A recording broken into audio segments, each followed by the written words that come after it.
Túlia. Meu boa tarde aí para todos. Hoje nós temos aqui a funcionalidade dentro da intrafisicologia, que é a qualidade concernente à função prática ou funções orgânicas vitais de algo, seja um órgão, instrumento, aparelho ou realidade, capaz de funcionar ou demonstrar desempenho satisfatório dos próprios fins utilitários. A bifuncionalidade, a multifuncionalidade, os multimeios das coisas, a concepção do produto relativa à forma física e à funcionalidade, a anteposição da funcionalidade aos requintes e suntuosidades, os objetos funcionais, a funcionalidade, a fisiologia e a ergonomia devendo predominar sobre a estética. A manutenção da continuação da vida por meio da funcionalidade sadia. A funcionalidade como sendo comodidade, conforto, praticidade, pragmatismo e utilitarismo. O uso ou aplicação fácil das coisas, o objeto pronto para funcionar, o utilitário eficaz, o emprego imediato dos instrumentos eficientes, a disfuncionalidade, os acidentes de trabalho, a confiabilidade, a antiburocracia, a desburocratização, a homeostasia, a superação da necessidade ilusória de superioridade material. Nós temos aí toda uma longa série aí de logias e falamos, a funcionalidade jamais deve ser menosprezada pela consciência lúcida, tendo em vista a eficácia dos esforços evolutivos pessoais e grupais em todos os contextos intra- e extrafísicos. Qual o nível de atenção dado por você à funcionalidade das coisas? Você tem aperfeiçoado a usabilidade dos objetos e realidades? Eu quero lembrar que na remissiologia tem lá o verbete usabilidade, tá certo? E outros mais que são atinentes mais ou menos a esse objetivo da função. Eu quero dizer que esse verbete é o 1109, tem 3 páginas, 40 logias e 8 máximas. Eu não sei aí, tá certo? De acordo? Hoje então nós empatamos, é isso. Agora aqui, pergunta. Ontem participei do arco voltaico e à noite viajei. Hoje senti em alguns momentos um pouco de cansaço na região torácica e leves contrações no mediastino, tal qual ocorreu ontem, porém com menos intensidade. É assim mesmo?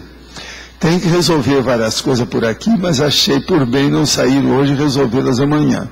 Poderia me orientar? Olha, o que está acontecendo é que a gente levantou a poeira, você tem que trabalhar mais aí. Mexe com o seu cardio-chakra, mexe com as energias de modo geral, entra em estado vibracional, isso vai te ajudar mais. Não há dúvida, o povo se engana com o arco voltaico. E eu queria explicar uma coisa. Ontem, por exemplo, a gente demorava entre 40, 45, 50 segundos, cada um deles. Porque tudo que diz respeito à consciência é coisa instantânea. Negócio que demora, coisa que é prolongado, negócio que fica, isso tudo é coisa material. Consciência tudo é ó. O ideal seria que a gente fizesse só assim, ó. Pronto. É alguns segundos só. Esse negócio, quando demora 50 segundos, é porque ainda tem coisa, precisa de limpar mais. Então é um banho bem mais rápido que um banho de chuveiro. Agora, isso é de modo geral, mas há as exceções, né? Ontem, por exemplo, a média foi mais ou menos essa. Agora, eu não sei, vale a pena fazer o arco voltaico do jeito que eu fiz ontem? Vocês acham que vale? Vale? Então, nós vamos marcar para segunda-feira que vem, né? Que dê a turma, viu? Tá certo segunda-feira? Tá ok? Hein? Isso aí é a política deles lá. Tem que ser uma política democrática. Qualquer coisa eu vou pedir para o Oswaldo para ser interventor. E Oswaldo? Porque Oswaldo é um político brabo, da Argentina. Você está entendendo? Então ele vai olhar tudo bonitinho. Tá certo? Agora aqui outro. A aplicação do arco voltaico é essencialmente TACOM? Não. Conversa fiada, que besteira é essa? A hora que você melhora a cabeça da pessoa, não é TACOM, você está melhorando a intelectualidade da pessoa, você está clareando a cabeça da pessoa. É ou não é? Tem Tales nisso ou não tem? Bobagem essa. Se fosse só TACOM, eu não estaria aqui. Entende? Eu sou tarístico, não sou taconístico. O que predomina em mim é Tares. Tudo que eu faço, pode o urubu observar. Tem vontade de fazer algo voltaico para exercitar a interassistencialidade, mas reconheço meu desequilíbrio. O senhor já comentou sobre a sobra de energia negativa e o reflexo vindo assistido, assediador ou ambos. Como devo fazer? Faça o arco voltaico assim mesmo? Você deve fazer e ter confiança no que está fazendo. Não brinque com isso. Leve a coisa séria. Tenha confiança no seu pulso, na sua autoestima, na sua autossuficiência, nos seus potenciais. Você vai superar isso tudo. Agora, é necessário insistir. A gente não pode estar desistindo fácil das coisas assim, não. Tem que insistir. E tenha confiança. Você vai conseguir. Agora, não é bem o arco voltaico. O arco voltaico é bom para outra pessoa. E você, o problema é estado vibracional. Pensa nisso. Já apliquei o arco voltaico em várias pessoas, em alguns casos com resultado positivo constatados. Ao aplicar hoje de manhã em um funcionário que vem tendo dor de cabeça não identificada pelos médicos, há pelo menos um mês, senti que as energias desviavam do seu front chakra, se dissipando, parecendo um bloqueio. Está na cara, né? Não consegui fazer assimilação também. Poderia comentar? É aqui. Ele sentiu as energias saindo e falou que não fez assimilação. Acorda. Você está totalmente incoerente. Você está começando, você fez a assimilação. Começou. Você está engateando. É assim mesmo. Insista. Outra coisa, ao me concentrar, enquanto o professor aplicava o arco voltaico aí em Foz, senti alguns banhos de energia. Eu estou em São José dos Campos, em São Paulo. Falei assim, companheiro, isso é mais do que normal. E eu avisei antes, quem entrar na minha onda vai sentir energia. Energia não tem tempo nem espaço. Tem conexão, tem interatividade, tem sincronicidade. Vamos entender bem isso. Então é normal. Agora, mantenha seu espírito autocrítico o tempo todo. Não vai no meu bico. Não se deixe impressionar ou sugestionar pelo que eu faço ou o trabalho do ar-condicionado. Segunda-feira que vem nós vamos ter novo. Entra na onda e veja, mas agora mantenha seu espírito crítico para ver o que é seu e o que vem de fora. Lembre-se, quando a gente está trabalhando aqui, a energia não é bem minha. Ela é de uma equipe. Eu sou uma mini peça dentro do Max Mecanismo. Sou muito consciente disso. Não adianta o que é que o povo pensa a esse respeito. Eu sei que eu sou assim, fim de papo. I'm sorry. Peço desculpa, mas não tem outra saída, né? Como sempre faz comentários sobre notícias atuais, pergunto sobre a Eluana Englarou, em coma 17 anos, centro de uma discussão sobre eutanásia que mobilizou toda a Itália e sua morte hoje. Após os desligamentos dos aparelhos da clínica Lacchiette, em Udine, Lacchiette, né? Mas acho que é Chiette isso aqui, Lacchiette, eu não sei, em Udine, sendo o cardeal do Vaticano um dos mais ferrenhos críticos da eutanásia, e no Senado alguns parlamentares contra o caso. A Itália está toda sugestionada por um camarada terrível, que é o Berlusconi. O pai da italiana Peppino Englaro, que aqui o francês chama Englaro, né? Mas é Englaro, declarou que gostaria de um pouco de paz após a turbulência dos últimos dias. Pergunta, a família fez o certo? Olha, eu não sei do caso, mas eu sou favorável à eutanásia em muitos casos. Pode ser que esse seja, mas eu teria que ter estudado isso para dar mais o detalhe. Eu não vi a pessoa. Eu sou favorável à eutanásia em certos casos. Eu sou favorável ao aborto em certos casos. Vê se me entende. Sou voluntário do IPC e estou participando do CPC. Tenho um filho de 17 anos e tenho falado em fazer o serviço militar. Porém, gostaria muito de desviar dessa área das armas. Como posso ajudá-lo? Também sou praticante da TENEPS, e isso ajudaria? Sim, a TENEPS ajuda. Agora, o problema é o seguinte: fazer o serviço militar, é preciso saber se ele é obrigado pela lei ou se não é. Ele quer ser voluntário apenas por voluntário, seria bom você dar uma geral nele e mostrar alguns livros para ele ler sério, para tirá-lo desse processo de belicismo, que se vem do passado dele. Então, ele está com muita energia, 17 anos, tem muito músculo, tem uns bíceps, está querendo brigar, está querendo matar os outros. Preciso falar isso para ele, explicar bem essas coisas. Menino, nessa época, não tem muita noção e quer usar a energia que está saindo pelos poros e vamos dizer, pelos vórtices, né, de energia. Então é bom o papai aí expor a situação com calma para ele e dizer que isso é tolice. Agora, se ele for obrigado pela lei a fazer o tiro de guerra ou qualquer coisa nesse sentido, isso é outra coisa, ele só vai fazer, mas não seguir com a carreira, se for o caso, se você vê esse alcance. Agora, observa, você que é o pai, como é que ele era na infância. Ele era do ataque, ele era de muita atividade, ele era agressivo, ele era belicoso, tudo isso tem que ver. Se for, então, esse que não deve entrar mesmo, porque senão ele vai repetir as vidas anteriores. Outra coisa, você, dentro da sua paternidade, vai ter responsabilidade com isso, que viu a tempo. Eu queria falar para vocês um negócio seríssimo aqui hoje, seríssimo, sobre a dioxina. A dioxina surgiu como arma química usada pelos americanos na Segunda Guerra Mundial. Sua sigla naquela ocasião era LM. Depois eles acabaram a guerra, não tiveram tempo de colocar muito lá na história, mas então colocaram isso como defensiva agrícola. A dioxina foi usada como agente laranja no Vietnã, nas plantações vietnamitas, matou gente que não foi fácil. De modo que ela é considerada atualmente o produto mais forte que o homem já criou em todos os tempos da vida dele. É a dioxina. É uma coisa horrível. Eu vou ler alguma coisa aqui para vocês.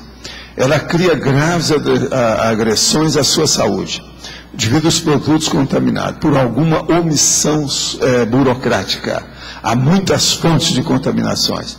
A dioxina do leite da vaca produzido na Europa, originada dos produtos importados do Brasil, deu uma reação danada que todo mundo deu conta lá. Eles descobriram que era a ração diária do gado, continha níveis elevados de dioxina. Então hoje eles já conseguiram superar alguma coisa disso aí. Agora, a dioxina é considerada hoje a mais violenta substância criada pelo homem, com seu grau de periculosidade ultrapassando o urânio e o plutônio. Veja bem, a Segunda Guerra já foi embora para o espaço, a bomba atômica também. A dioxina é mais forte que a bomba atômica, o ebola e outras coisas bolas que tem por aí. A medida usada para ferir a dioxina encontra-se na escala dos nanogramas, ou seja, é 1 bilionésimo de grama. Veja bem, a contaminação não se compara com agente tóxico comum que se possa ver, sentir ou medir por grama. Vocês estão entendendo bem? A medida é feita por bilionésimo de grama, já mata. Agora, então, é preciso a gente estar falando de dioxina aqui todo dia. Agora, a dioxina são produzidas depois de queimar produtos químicos como lixo plástico, borracha, pneus, pellets de carbono, solventes, defensivos agrícolas, e pode também ser produzida por reação química ou pelo calor. Agora, o cloroacne, por exemplo, uma das coisas, o câncer do fígado, o câncer do palato, o câncer do nariz, câncer na língua, o câncer do aparelho respiratório, um monte disso aí, tudo é devido à dioxina. O câncer na tireoide, a queda da imunidade, malformações e óbitos fetais, abortamentos, distúrbios hormonais, concentrações aumentadas de colesterol, triglicéridos, hiperpigmentação da pele, dor de cabeça aumentadas, e nos músculos, desordem no aparelho digestivo, inapetência, fraqueza e perda de peso, neuropatias, perda da libido, quer dizer, 6,5 da sexualidade, e desordem dos sensos, de modo geral. Agora, como são cumulativas no organismo, as intoxicações pela dioxina provocam sem número de doenças fatais, sem marcas e sem deixar a identificação da origem. Vocês estão entendendo? A dioxina é pior. do que o UV, o ultravioleta, esse que me deu câncer aqui, ó, na careca. Dioxina é pior. Eu sei disso, eu evito um monte de troço, tudo que entra em plástico, essa coisa toda. Eu aqui de vez em quando estou tomando essas coisas, mas eu quero mudar isso. Eu quero deixar isso tudo em vidro, senão é um perigo. Agora aqui, quase todos os alimentos enlatados, inclusive refrigerante, cerveja, tem processo de dioxina, por causa do plástico e outras coisas mais que saem dali. É preciso ver como é que a pessoa faz. Agora, ó, vou ler para vocês aqui uns dados da Unimed sobre dioxina. Não vou ler tudo, não. Só uma parte. A Coca-Cola está voltando com as garrafas de vidro. Isso é devido à dioxina carcinogênica, que causa especialmente câncer da mama. Câncer da mama, desse mulherio todo que aumentou demais. Isso é por quê? Em parte, é devido também os fornos micro-ondas. Que a pessoa põe processo de plástico lá, certas coisas lá dentro, o negócio solta, e a pessoa está na cozinha, e aquilo pega o problema dela. Então, veja, isso aqui é Unimed, tá, gente? Agora aqui. Esquentar alimentos em vasilhame de plástico do forno de micro-ondas, uma das piores coisas que tem atualmente. A combinação de gordura a alta temperatura e o plástico libera dioxina no alimento. Todo alimento tem gordura, se colocou lá dentro e tem um plástico junto, dentro do forno micro-ondas, solta dioxina para valer. Agora, tem que usar refratário de vidro, pirex ou porcelana para aquecer alimentos. Sopas lamen que adicionam água quente no invólucro de isopor, solta. Invólucro de plástico próprio para ir ao forno ou micro-ondas, solta. Tem que usar, vou repetir, refratário de vidro, pirex ou porcelana. Isso é o Unimed, está falando aqui. O McDonald's trocou o invólucro de isopor pelo de papel. Por quê? Dioxina. Então, uso de papel toalha. Nada que está usando muito plástico, muita coisa que tem que queimar. Queimou o processo de plástico, abre o olho com isso.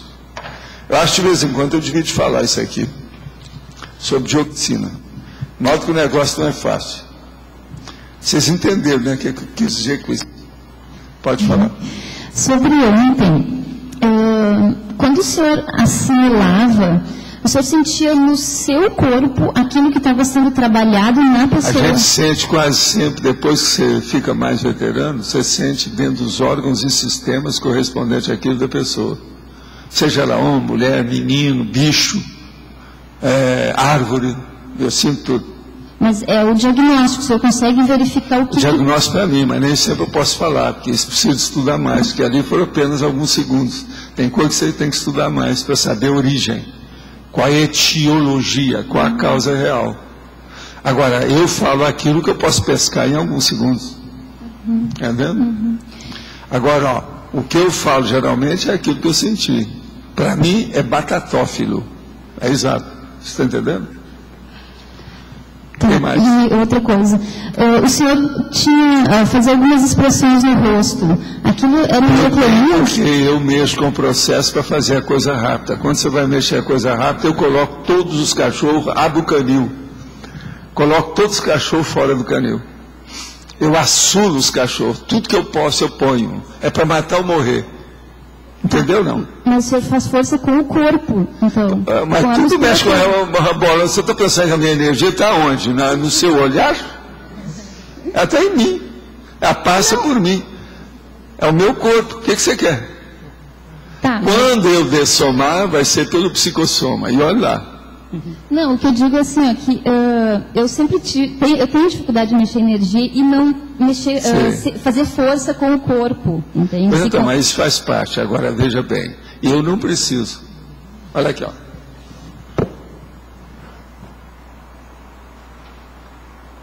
Eu mexi alguma coisa? Você sentiu alguma coisa de energia? Talvez você não sentiu nada, você não sentiu. Alguém sentiu agora? Precisa. Agora, o problema todo é o seguinte, ali eu faço que é para colocar os cachorros tudo junto. Eu aciono todas as turbinas de Itaipu simultaneamente, para não sobrar nada, que é para fazer a coisa rápida. Senão não dá para atender 17 pessoas do jeito que eu fiz ontem. Eu atendi 17 pessoas nos 45, 50 minutos, não foi isso? Agora você veja, só o arco voltaico mesmo deve ter ficado entre 40, 50 segundos, por aí, 1 minuto, por aí. Isso é a média. Agora veja, tem casos que às vezes você tem que ficar aí, tem casos que tem que fazer várias vezes.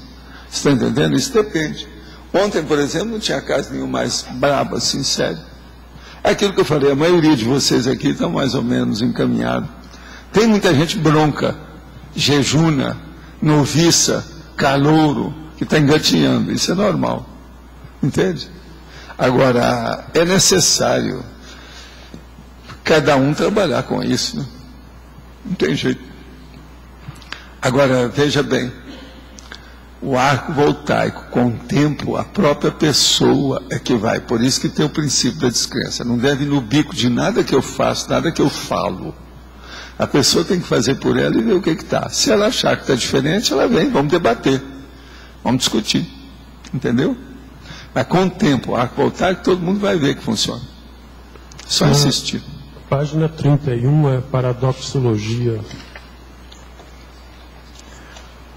Paradoxologia, o paradoxo da simplicidade mega funcional. Simplicidade mega funcional. Por exemplo, você pega uma roupa de algodão. Ela, no entanto, protege você muito bem. Agora, às vezes é necessário fazer um tecido igual esse para proteger contra o sol por causa do câncer do UV. Então, veja, tudo é um processo de simplicidade. Depende do que a pessoa está fazendo. Agora, mega funcional. Essa aqui, por exemplo, ó, é mega funcional. Mas a dúvida, isso aí não é em todos os... Ela não é simples em todos os casos, né? Da pergunta. Não, mas tem coisa simples e tem coisa complexa, né? Agora, o que eu vejo é o seguinte, o problema da funcionalidade, ela pode ficar cada vez mais complexa na hora que ela caminha para a multidimensionalidade. Aí fica mais complexo. Você generalizou porque tem muitos casos que ela é...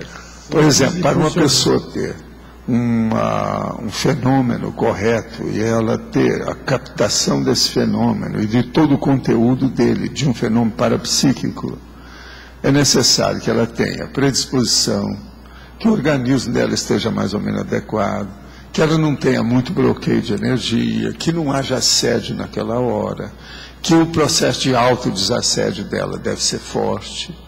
Ela tem que estar afim ao objetivo do conteúdo daquele fenômeno. Então, veja, num caso desse, a funcionalidade é super complexa. Complexa. Estou dando um exemplo, né? O que é a complexidade? Então, mas aqui você quis dizer... Eu estou falando aqui a simplicidade mega funcional. Tem uma parte que realmente. Por exemplo, nós temos o corpo, ele é uma simplicidade mega funcional. Mas agora, para fazer essa simplicidade, eu preciso de uma complexificação terrível. Mas as coisas funcionam demais. No caso... Por exemplo, o olho da gente funciona muito bem, ó, de alta funcionalidade. E o cérebro? Agora, ó, cada um tem as suas complexidades. Agora, para nós, isso é uma coisa simples. Você, ó, unir esses dois dedos é uma coisa simples, mas veja, isso demorou muito, através da evolução, para criar esse negócio aqui chamado polegar. Isso demorou demais. Até arranjar isso não foi fácil. Então, veja, a simplicidade mega funcional da coisa. Com o tempo se torna simples. Agora, no caso da energomia. Como é que é? Tem energomia, peraí. Ergonomia? Ergonomia. O que você quer com a ergonomia? No caso da ergonomia, geralmente ela é simples. Ergonomia, por exemplo, numa empresa, né, que vai mexer com layout e tudo. Aí a ergonomia deve ser vista por todo mundo, né? Eu, por exemplo, a hora que eu sento aqui, ó, eu tenho esse negócio aqui, ó, para entrar na curva da coluna. Isso é ergonomia. Olha o modo de eu sentar, as coisas todas. Mas eu preciso de ver muita coisa. Se eu começar a ficar o tempo todo aqui, ó, isso é anti-ergonômico. Pode me dar um processo aqui, nessa articulação, por causa do peso do... Entende? Então, isso tudo a gente tem que ver, tudo é ergonomia.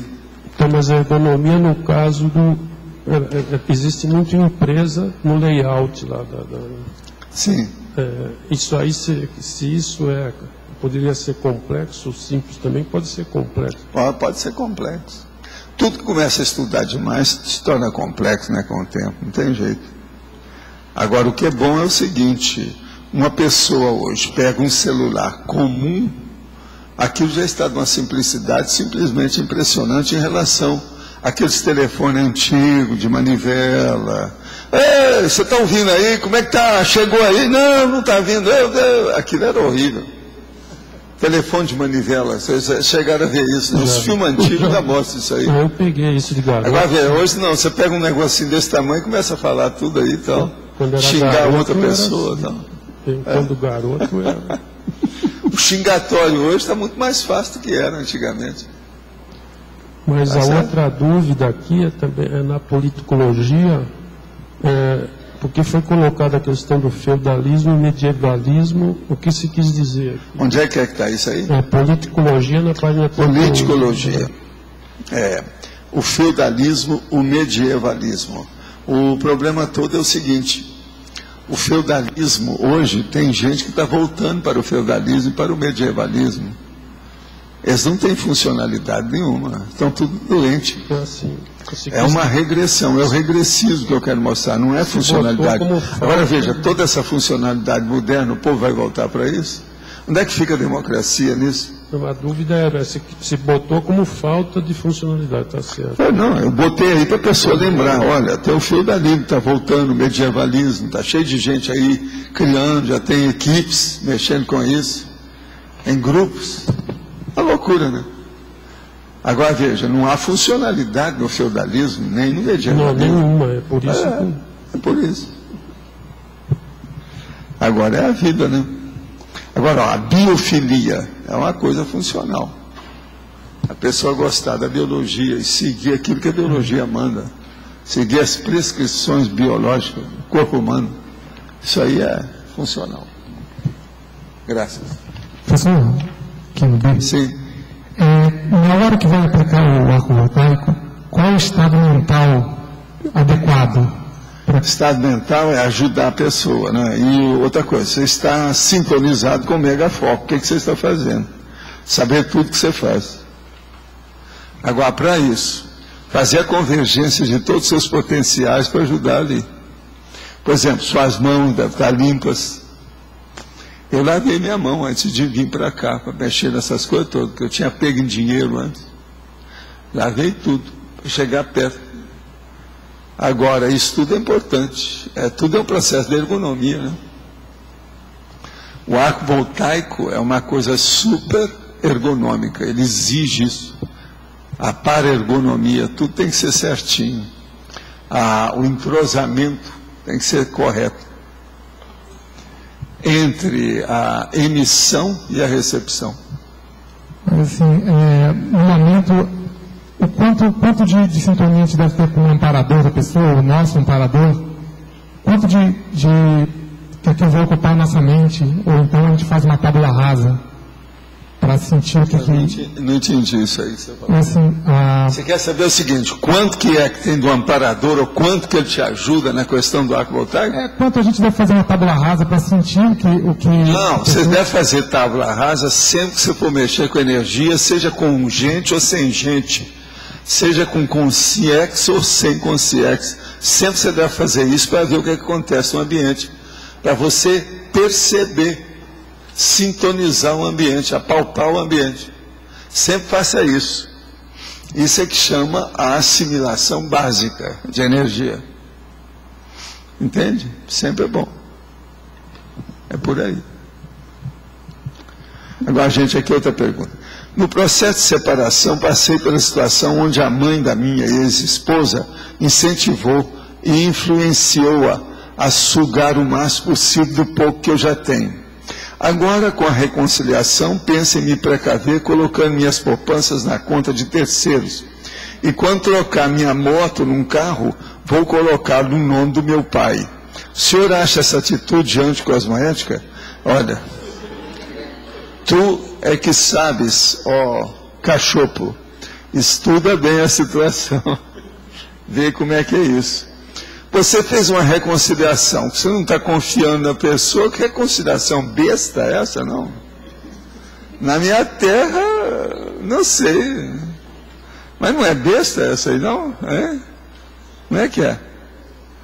Eu não faria uma reconciliação. Ou é ou não é, né? Que negócio é esse? Ontem eu estava presente no tertuliário, durante a aplicação do arco voltaico. Por 2 vezes tive indisposição intestinal e tive que me retirar do tertuliário, piorando novamente quando retornava. Qual poderia ser o motivo? Alguma coisa que você comeu, não tem nada que ver com... Não tem nada que ver com isso.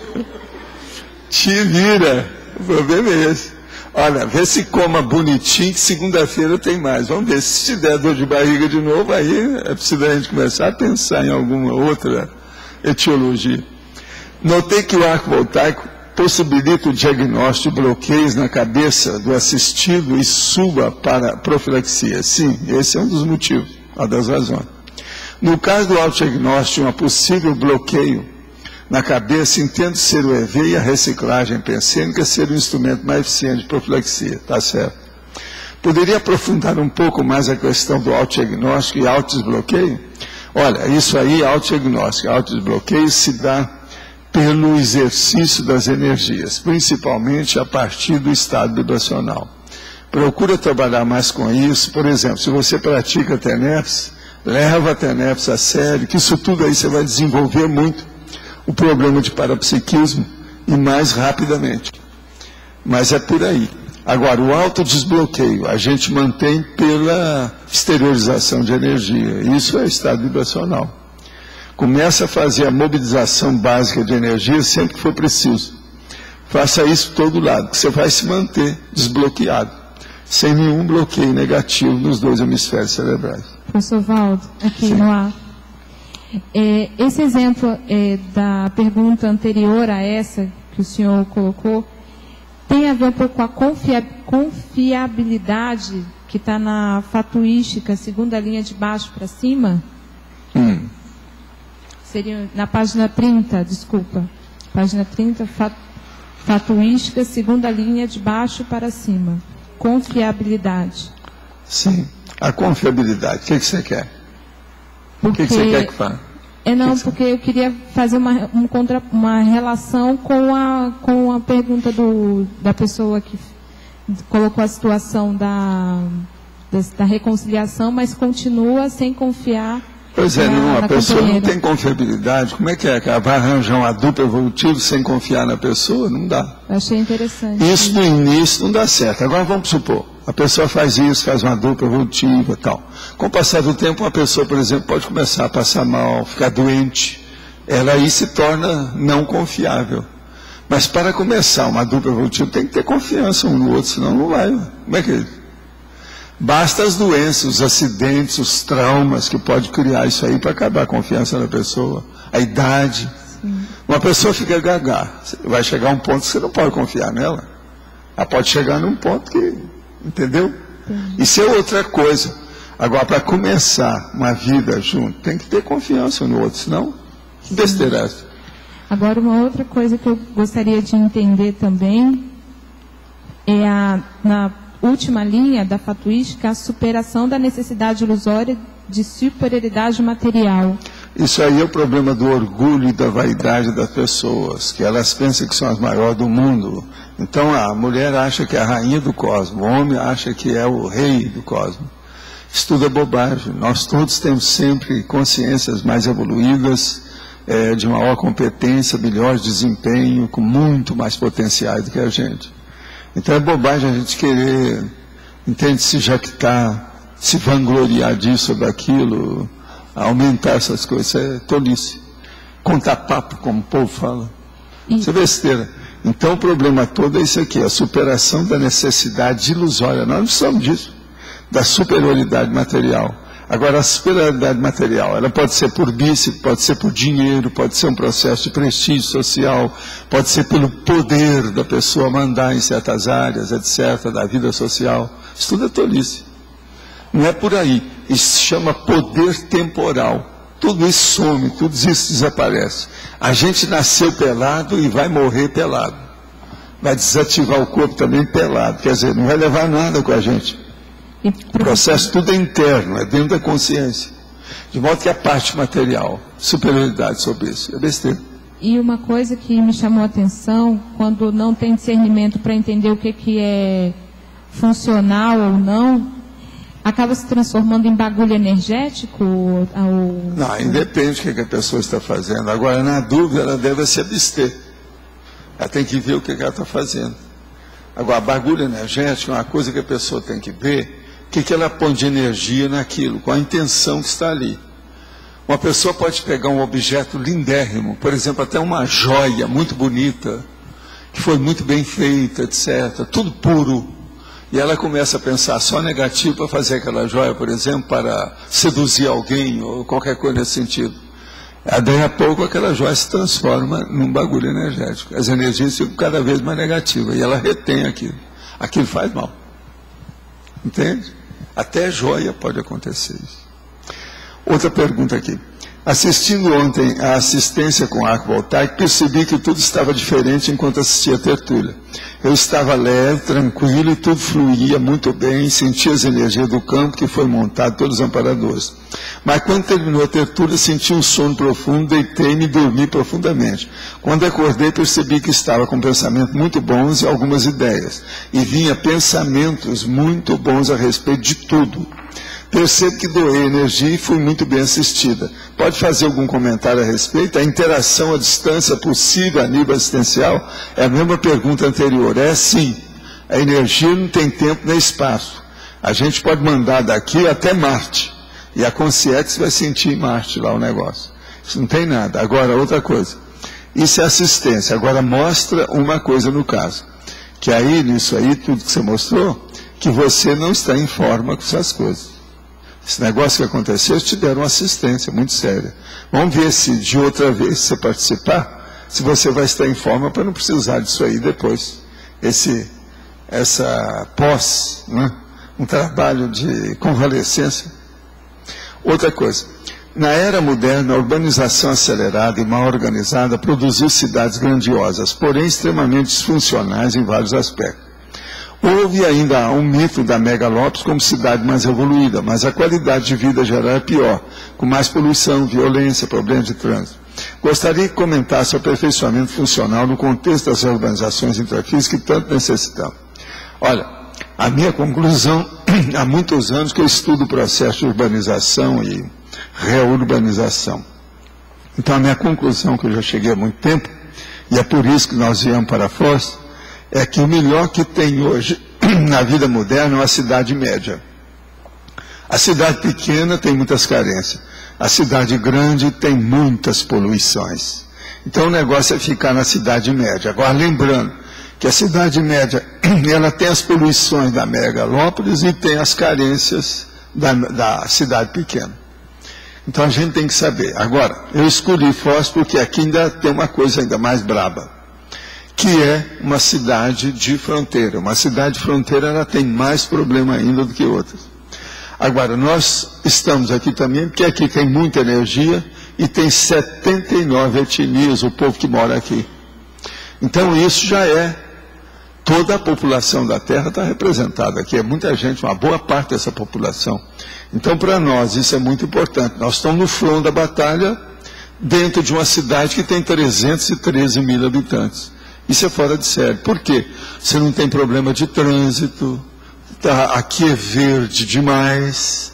Outra coisa, a natureza é exuberante, tudo aqui é forte, faz calor, é calor para valer, faz frio, é frio para valer. Isso é que nós precisamos nessa vida humana. A gente tem que saber conviver com a natureza.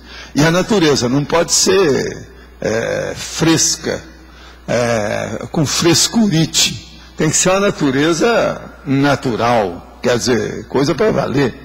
E Foz é justamente isso. Então aqui é fora de série em matéria da situação. Quando eu falo que o negócio do CAEC, Foz, isso tudo foi escolhido lá dentro. Nós não viemos aqui à toa, não. Tinha até lugar que tinha gente que queria que eu fosse para lá, que ia até me favorecer com uma opção de coisa. Eu não quis nada.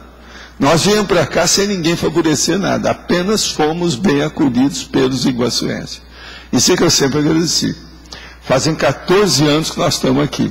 Só que eu estou morando aqui já vão para 8, 9 anos. Então, isso tudo foi escolhido a dedo. Aqui nós temos os 7 energias básicas da vida humana o tempo todo em alto nível em Foz do Iguaçu. Aqui no CAEC, então, o negócio é sério em matéria de energia. Por quê? A temperatura aqui, às vezes, é 5 graus mais baixa do que no centro da cidade. Porque lá ainda tem muita alvenaria, muito cimento, muito processo de asfalto. Aqui nós temos menos, nós estamos vivendo ainda dentro da natureza. Agora, eu sei disso, que eu pego o carro com meu filho, a gente sai, por exemplo, na hora que já está escurecendo, ou às vezes durante a noite. De lá do centro da cidade, por exemplo, do shopping center, até chegar no CAEC, o termômetro do carro dele vai abaixando até 5 graus. E outra coisa, isso é 20, 30 minutos, não passa disso. Abaixa 30 graus de lá para cá. Isso é um fato. Agora, por exemplo, isso também mostra o seguinte, aqui no CAEC, dentro dos meus aparelhos de meteorologia, que eu sempre trabalhei aqui, eu já marquei 44 graus acima durante o dia, numa tarde, e marquei 4 graus abaixo de 0 numa madrugada, nesses anos que eu passei aqui. Agora veja, em 1977 aqui chegou a nevar. Com 4 graus, se aquilo se firmasse, nós íamos ter neve aqui no CAEC. Pode ser que na cidade não ia cair, mas aqui ia cair neve. Então, essas coisas todas a gente precisa examinar. Agora, ó, já havia aqui tempestade violenta, dessa de arrancar a árvore, já vi granizo de tudo quanto é jeito, pequenininho, grande, fazendo coleção de pérola. Você sabe que os granizos às vezes são bonitos, né? Parece pérola, que é a porção de pérola. Agora vi da grama na porta lá de casa, essa mesma casa que está aí, ficar branquinha de granizo. Isso tudo eu vi. Você lembra uma vez que eu te chamei para ver o granizo lá no holociclo? Ela nunca tinha visto. Eu chamei, vem cá para você ver o granizo. Está tudo branco fora. De dia. Então agora, nós temos certas coisas aqui. Outra coisa, bicho. Se nós formos mostrar, todo tipo de inseto já apareceu. E bicho também. Esses bichinhos de tudo quanto é jeito. Então, isso tudo aí é o máximo. Aqui. Nós estamos dentro da natureza, vivendo com todos os tipos de colegas evolutivos. São aquilo que eu chamo de compassageiros evolutivos. Desde as árvores, tem árvore aqui de mais de 100 anos. E mesmo nas proximidades, dentro do CAEC tem um que tem mais de 100 anos. Aquele IP tem mais de 100 anos. Então veja, isso tudo aí está caminhando. Outra coisa, vocês já viram aquela rua que tem aquele maple, aquele tipo de carvalho do Canadá, que tem aqui tudo branco? Aqui tem um monte de lugar com árvores muito antigas, grandonas. E outra coisa, o verde aqui nunca acaba. Quem não gostar de verde deve esquecer Foz do Iguaçu. Não apareça aqui não. Se você não gosta de verde, não apareça. Porque Foz do Iguaçu tudo é verde. É a capital do verde. Tudo verde forte, mas você tem todas as nuances. Degradê, mais ou menos, o verde grande, o verdolengo, forte, tem de tudo quanto é jeito. E outra coisa, vocês notam como é que são as gramas. Nós usamos, outro dia eu estava falando isso aqui. A gente usa aqui a grama esmeralda. Eles vão lá e cortam, que praticamente seca tudo. Se o sol bater ali, 2 horas depois está tudo seco. Agora, dá uma chuva, no outro dia começa e já tem. A grama já está toda reverdecida, tudo quanto é lado. Então, essa grama é impossível. Lá não é fácil. E aqui ela funciona demais. Outra coisa, nós usamos a 7 léguas, que é a Condessa, que está aí, que é um dos nomes que ela tem também, essa, né? Agora, olha como é que ela se deu bem aqui. Veja aquelas muralhas, né, da trepadeira que foi feita aqui em pouco tempo. E outra coisa, a terra aqui é braba. A terra é um pouco ácida, essa que nós temos aqui no CAEC. Mas o negócio é sério. Agora veja, o nosso amigo aí, aquele de ontem que estava aqui conosco, o Chico, ele plantou o moranguinho. O moranguinho deu grandão aí, tudo quanto é jeito. É só cuidar que o negócio dá. E olha, para valer. Muito morango que ele arranjou aí na plantação dele. Eu passei a fazer 50 anos que não comia morango, por causa da poluição. Com ele, não. Comecei a comer morango, tudo quanto é jeito. Eu até tinha esquecido do morango, como é que era, o gosto, essa coisa toda.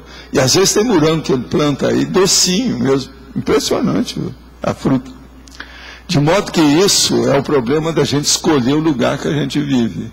Nós escolhemos. Eu não estou dizendo que aqui seja o melhor lugar do mundo. Mas para nós, em matéria de funcionalidade, que é o que nós estamos falando, ele está bem de acordo. O local é bem adequado. Outra coisa, por favor, se os plásticos possuem a dioxina, então a água que compramos para bezer em garrafa prata também pode... É isso que nós estamos falando, o que você está? Não entendeu nada. Por que é que eu estou falando que eu quero acabar com esses copos de plástico e as garrafas de plástico? Porque conforme a situação, tudo tem dioxina. No mundo de tanta hipocrisia, corrupção, mentira, traição, apego à aparência, como funciona o serenão? Seria bom também pôr poluição, que você não falou, né? Seria bom. Ele quase sempre é pessoa no contrafluxo da sociedade que incomoda todas essas estruturas, essas coisas erradas. Não, ele não incomoda. Ele procura acabar com tudo que seja errado. O serenão pode arrostar tanta corrupção, não atua sozinho e é um grande líder, mas também funciona como para-choque, correto? Olha, ele está aí para ajudar os outros. Eu não sei o tanto que ele ajuda e nem a qualidade da ajuda que ele faz. Eu não tenho capacidade para entender o serenão totalmente. Mas agora o que eu sei é isso. Ele ajuda mais do que eu. Poderia falar dessa condição de serenão para-choque que bate frente com o prolongamento das doenças do mundo? Sim. Ele é o seguinte, ele procura aliviar isso aí, ele faz a profilaxia das doenças, ele ajuda em tudo que ele pode. Isso aí é que é. Não é só para-choque, é o profilático, é o preventivo, né? Ele abençoa o mundo, as pessoas, o ambiente, as condições, vamos dizer aí no caso, todos os holopensenes. Então a coisa é diferente. Sr. Valdo. E quem é que está? Você? Tá. Aqui na exemplologia, você podia comentar o exemplo funcionalidade evoluída? Deixa eu ver o que é isso aqui. Exemplologia, funcionalidade evoluída. Funcionalidade evoluída. A relativa ao universo da autoparapercepciologia. Quer dizer, eu falei aqui antes, eu falei sobre aqueles fenômenos, como é que a pessoa tem que estar preparada para trabalhar com um fenômeno maior. Por exemplo, como é a funcionalidade para uma pessoa vivenciar um fenômeno da cosmoconsciência. É preciso de muita funcionalidade por parte da pessoa. Uma outra coisa, uma projeção de consciência contínua. A pessoa tem que ter muita funcionalidade. Porque ela vai começar a viver em duas vidas simultaneamente. Isso mexe com duas memórias, duas atenções, duas associações de ideias, duas elaborações de pensamento, tudo duplo, isso é fácil. Então viver uma vida já é difícil, agora viver duas simultaneamente, com lucidez nas duas, é mais difícil ainda. Então é necessário essa super lucidez, entende? De funcionalidade para a pessoa sair bem dentro do seu nome parapsíquico avançados, esses mais evoluídos. Tá certo? Pode falar. Valdo, só uma observação. Voltando na pergunta que tinha feito o Arlindo a respeito da politicologia, está claro para mim o aspecto nosográfico do feudalismo e do medievalismo. Mas tendo em vista de que está sendo catalogado como homeostático todo o verbete e todo o resto dos pontos que estão sendo pontualizados são todos homeostáticos, não dá uma pequena confusão? Sim, mas eu sempre coloco as duas coisas para falar de qualquer uma das coisas. É assim que eu faço, isso aí é o meu jeito. A técnica toda é essa aqui. Por exemplo, a própria biofilia. Existe uma biofilia boa e tem uma negativa. A monopolizadora, eu já fiz até verbete isso. As pessoas sabem disso aqui. Agora, o meu problema que eu quero falar é o seguinte, o feudalismo e o medievalismo. Para a pessoa pensar, o que tem a funcionalidade que vem com isso? Foi a primeira pergunta que veio aí. Está tudo certo, é isso que eu quero. Por quê? Não é funcional? Não. É a pessoa pensar, a funcionalidade. Politicamente falando, é uma das piores coisas que tem aí. Todo verbete tem contraponto. Tem. Contraponto, tem vários nomes aqui duplos, né, da situação. Por exemplo, crescendologia, tem a interaciologia, tem o processo do ciclo, isso tudo aí entra o processo de contraponto. O paradoxo é um contraponto, né? O binômio é contraponto, às vezes. Isso aí varia infinito, é grande. O número de contraponto. Você quer falar aí, é isso? Faz favor. Estou fazendo tanto barulho assim. Na elencologia, não sei se é um erro ou se é isso mesmo. O senhor colocou aqui o alfabeto funcional. Aonde que está isso aí? Na elencologia, na página 31. Elencologia. O alfabeto funcional. O alfabeto quer dizer a pessoa alfabetizada. Então aqui eu posso pôr o alfabetizado, acho que faltou ali. É o alfabetizado funcional. Porque tem o alfabetizado disfuncional. Entende? Mas agora o alfabeto, aí o que eu quis dizer é o seguinte, eu quero falar aqui está errado, a personalidade alfabetizada funcional. Na verdade seria o conjunto de todos os... eu não acabei de escrever, você olhou bem, está errado isso aí. Tem uma coisa errada aqui, né? Entende? Arruma aí para mim, aí onde é que está a nossa chefe. Eu passo para a Rosa. Eu fico com uma outra dúvida, que eu acho que de certa forma complementa o que o senhor falou com a Neida, mas na remissiologia o senhor colocou o ganho evolutivo. Sim. Todas as outras coisas têm muito a ver com objetos, né? E esse está mais como uma realidade, né? Então, a funcionalidade é um ganho evolutivo. E você tem o ganho evolutivo quando aplica uma funcionalidade. Então seria a funcionalidade das rotinas úteis, é isso, sim? É o ganho evolutivo da pessoa. A funcionalidade é um ganho evolutivo. Uma pessoa que não tem funcionalidade, ela tem uma derrota. Está tudo contra ela. É pré e pós. Agora veja, isso que eu trouxe sobre a dioxina. Você quer coisa mais séria em matéria de funcionalidade que é isso? Eu meti o pau aqui nessa micro-ondas aí com plástico. Isso aí é uma troço terrível. Isso está dando muita. Gente, está aumentando demais esses cânceres de mama. Por quê? Esse aí é um dos motivos que já descobriram. Agora ficou bem evidente. Isso parece a coisa da luz incandescente, né? A gente tem um progresso para uma coisa que é mais econômica. Olha, tudo que tem coisa nova, que se é material, abre o olho. Agora, como é que você aquilo que o cara lá na década de 50 falava, tudo que chega perto do carbono, abre o olho. Pode ser carvão e pode ser diamante. Ele tinha tá certo, né? É o carbono. Tudo que mexeu com elétron é um problemão. Pode ser coisa que mata, pode ser coisa que dê a vida.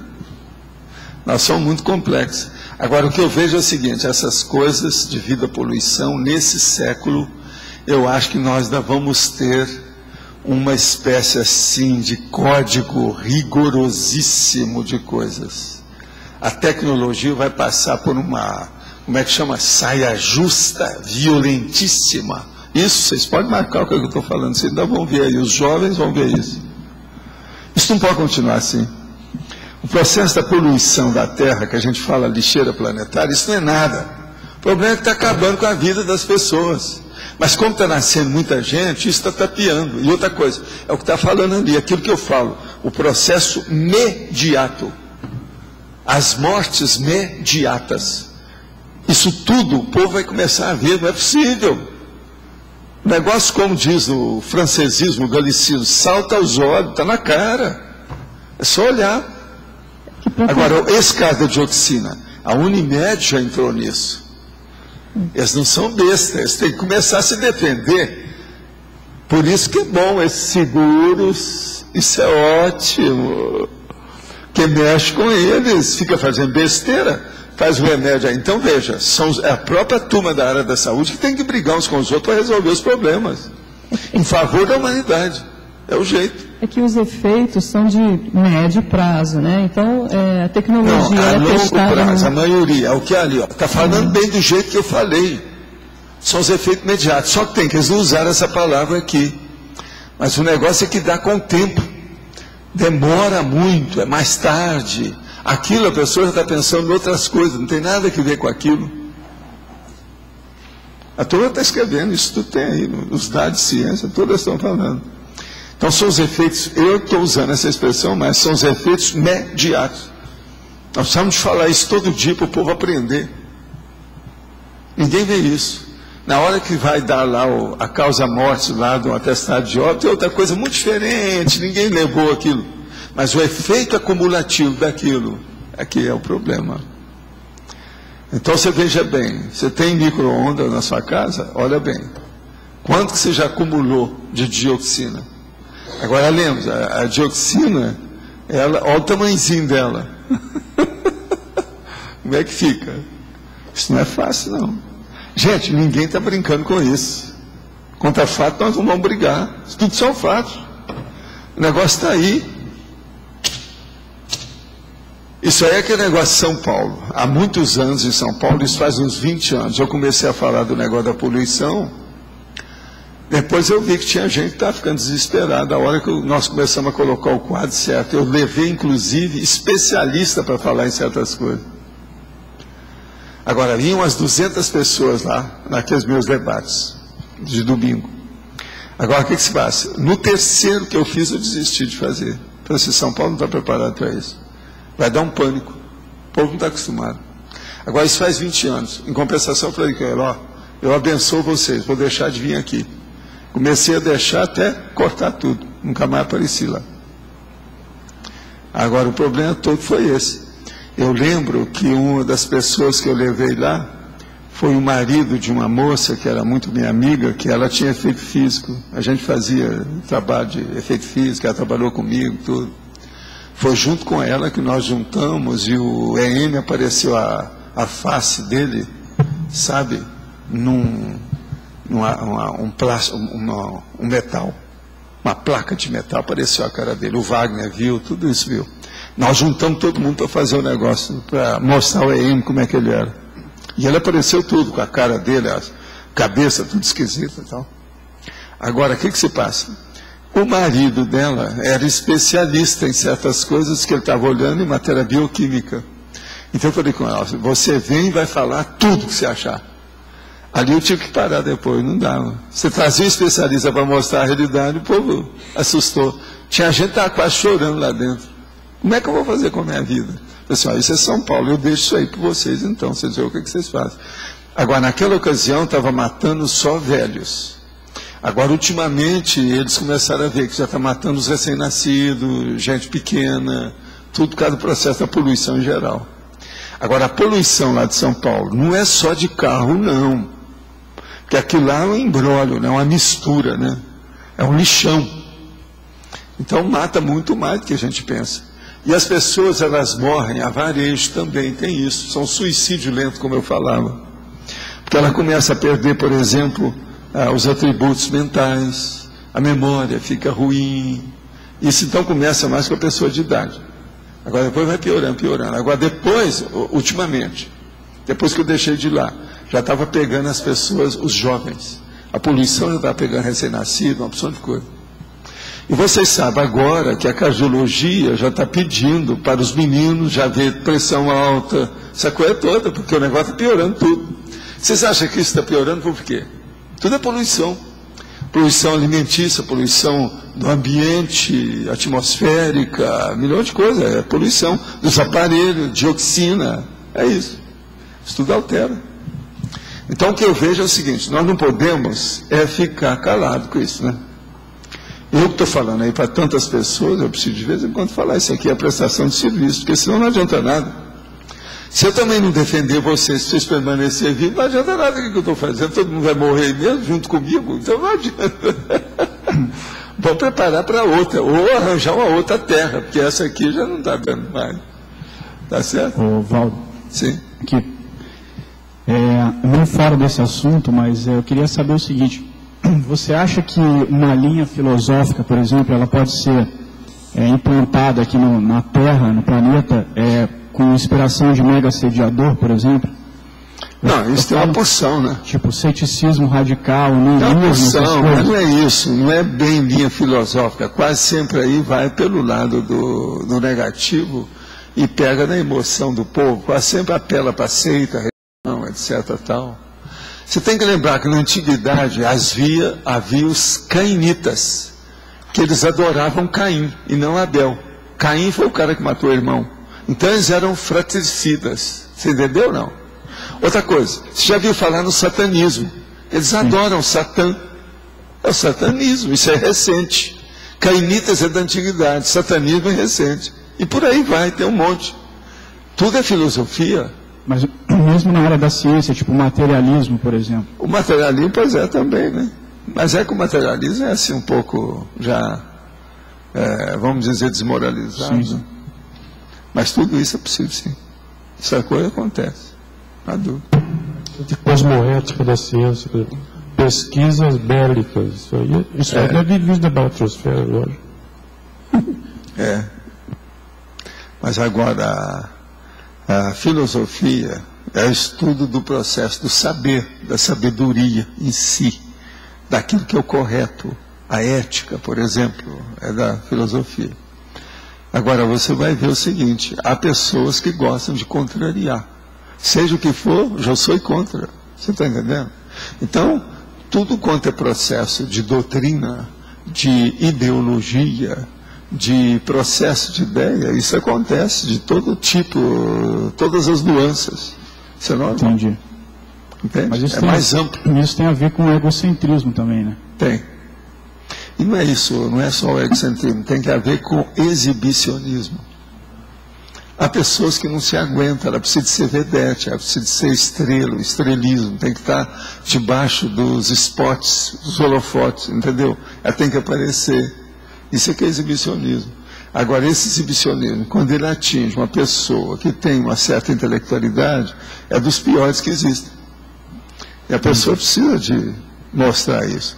Agora, o exibicionismo tem de todo jeito. Olha, eu comecei a ler um livro aqui, minutos antes de nós começarmos.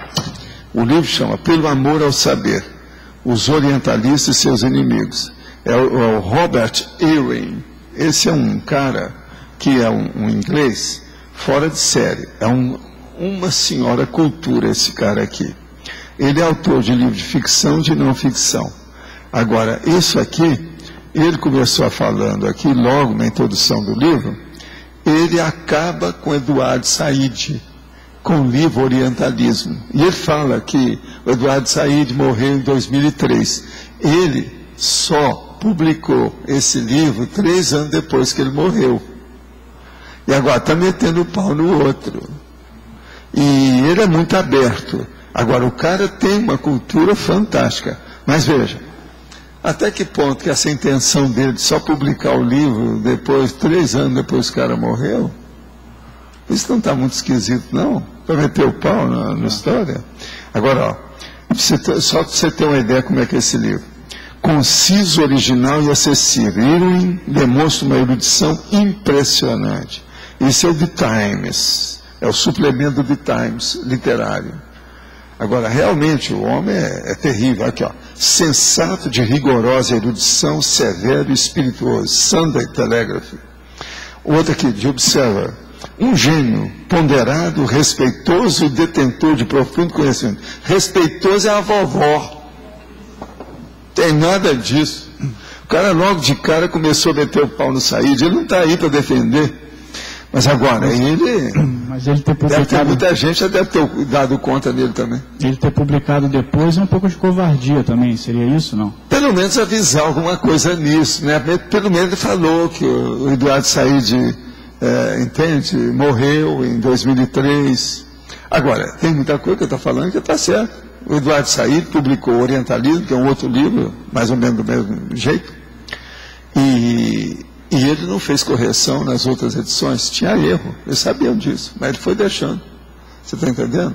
Agora, ele tem um capítulo inteiro que ele dedica ao livro, ainda não vi, eu vou ver. Então o livro dele aqui é sério, está entendendo? Mas agora, o que eu vejo é isso. Como é que ficam essas intenções num caso desse? Ele divide logo, vai falar, pelo menos pedir desculpa. Desculpa que ele não está aqui, etc. tal, pelo menos. Que ele está fazendo, ele não está aí para responder pelo texto dele. Agora, eu quero ver no capítulo se ele falou isso. Se falou, está tudo bem. Mas logo de cara, a hora que ele faz a introdução, ele já falar isso, ele está errado. Então, olha, muito culto, um polímata, um sábio, todo mundo está falando isso. O cara é super erudito, mas veja, já começou a falhar para o papai aqui, está entendendo? alguma coisa, tem outra coisa. Contra fato não é argumento. Não adianta vir com isso que não tem. Então a gente pode meter o pau nele também aqui. Aí, no caso, é imaturidade emocional ali dele, né? A gente não sabe. Eu vou ver mais, que esse autor eu não conheço ele bem, não. Eu já li alguma coisa dele, mas assim, coisa en passant. Não assim um livro de 400 páginas. Eu quero ler com calma. Agora, o livro dele é interessante. Vale a pena. O orientalismo é um negócio sério, que a maioria não sabe nada. E esse aí é considerado um dos maiores orientalistas atuais. Ele é da Inglaterra. O Said era oriental mesmo, ele era palestino, mas trabalhava em Manhattan, lá na Columbia University. Você está entendendo? Agora, era também um cara formidável. Agora, ó, esses caras todos que mexeram demais com o processo de literatura, é preciso dar um desconto neles. O Said mexeu com problema de arte, e esse aí também, com ficção. Então é preciso ir com... tem que dar um desconto. No caso, acho que o avanço aí seria entrar o parapsiquismo, né, Valdo? Sim, mas a gente não pode esperar isso desse povo, claro, né? Uhum. Você não pode nem tocar isso com eles, que isso é tabu, né? Uhum. O que é bacana é isso, eles têm o tabu do parapsiquismo. Eles não têm o parapsiquismo, eles têm o tabu a respeito do parapsiquismo. Quer dizer, são pessoas tabuínas ou tabuísticas. Você está entendendo? Não falam no assunto, simplesmente. É terrível, mas é verdade. Quem é que está com o microfone? Tem alguém? Mais nada? Tudo ok? Todo mundo já está sabendo tudo sobre funcionalidade, está vendo a funcionalidade, como é que tem avançado, a fisiologia? Mas o chefe, pode falar. Eu queria falar essa questão da filosofia. O que prevalece, tudo vem da baratrosfera, deve ter muita coisa de assédio na filosofia. Tem demais, né? Tem demais, eu também acho. Mas agora o que eu vejo todo é o seguinte: você falou em sabedoria, erudição, polimatia, intelectualidade, cultura. Você já viu o que acontece? Vem a vaidade, o orgulho, exibicionismo. É inevitável, isso faz parte da natureza humana. Por isso que o processo de evoluciologia é difícil ser estudado. Então, esse é o motivo, por exemplo, que eu uso aquelas técnicas todas lá, escala evolutiva das consciências, para colocar cada um no seu lugar. Outra coisa, índice das faixas etárias, quadro sinótico, olha lá, estuda aí, ó, para a gente abortar o problema antes que aconteça. Qualquer um que vem falar de mim, eu falo assim, olha lá as tabelas, como é que é? O que você está falando a partir de quê? Com respeito a quem? Por quê? Então, esses quadros sinóticos são muito mais sérios do que a gente está pensando. Agora, o melhor da história é aquele lá, ó. Experimente, não vai no meu bico. Então, acabou. Agora, a coisa que o povo não gosta desses intelectuais, Arlinda, e você também, ó, chefe, Fábio, o problema todo, o que eles não gostam, é a hora que você fala assim, eu não estou aqui com vontade de convencer ninguém. Mas também, eu respeito o ponto de vista de todo mundo.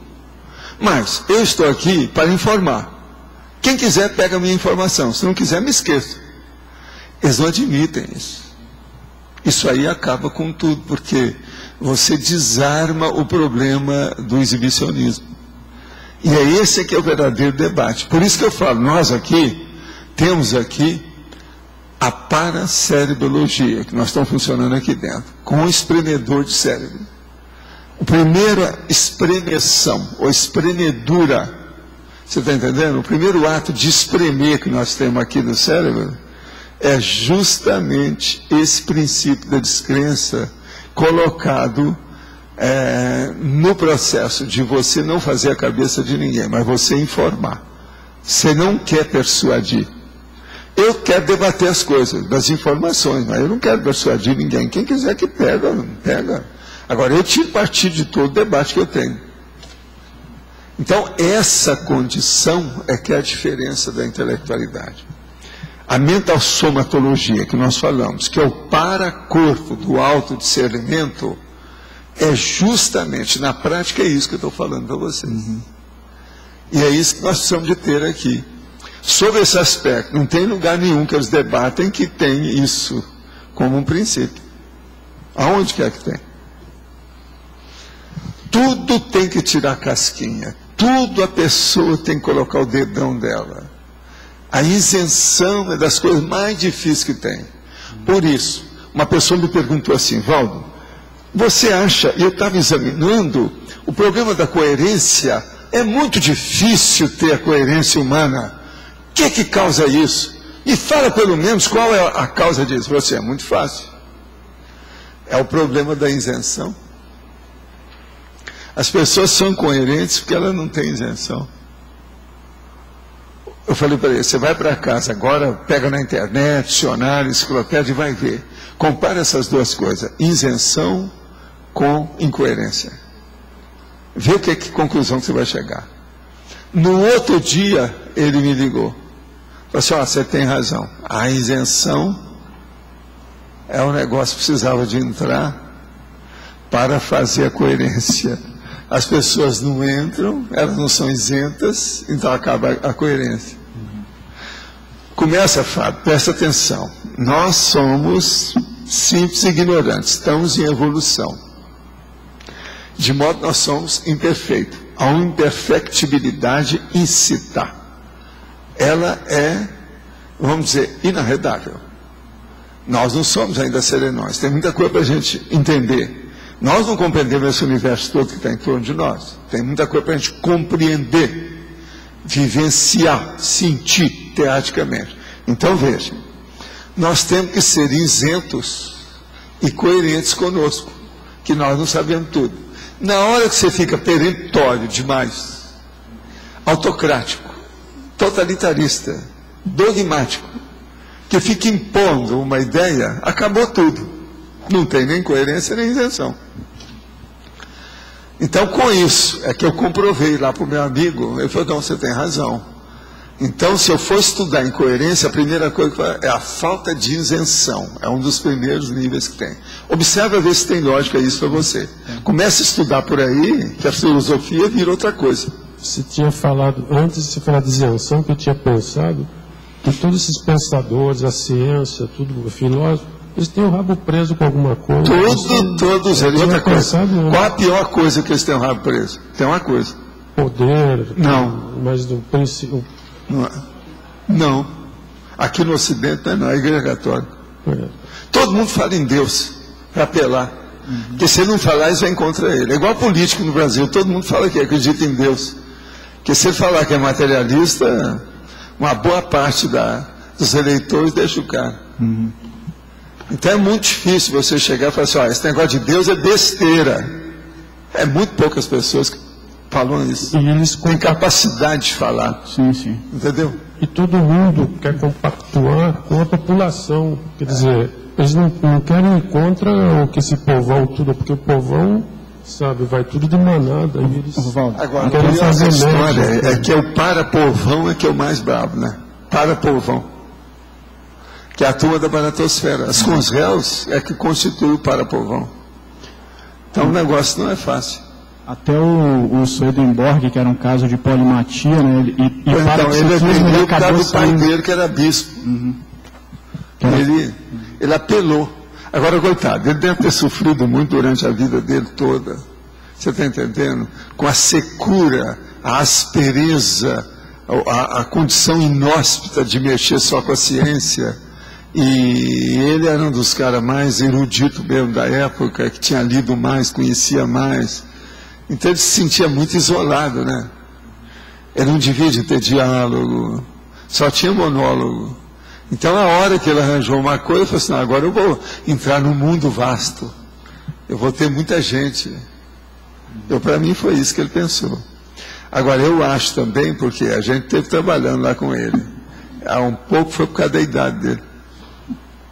Ele tinha 55 anos, né, naquela época. Na ocasião, mas ele já tinha umas coisas já alteradas. Ele durou muito tempo. Ele foi até com 92, se não me engano. 80 e tantos anos. 82, 83, não sei. Ele viveu bem para a época. Mas ele já estava um pouco.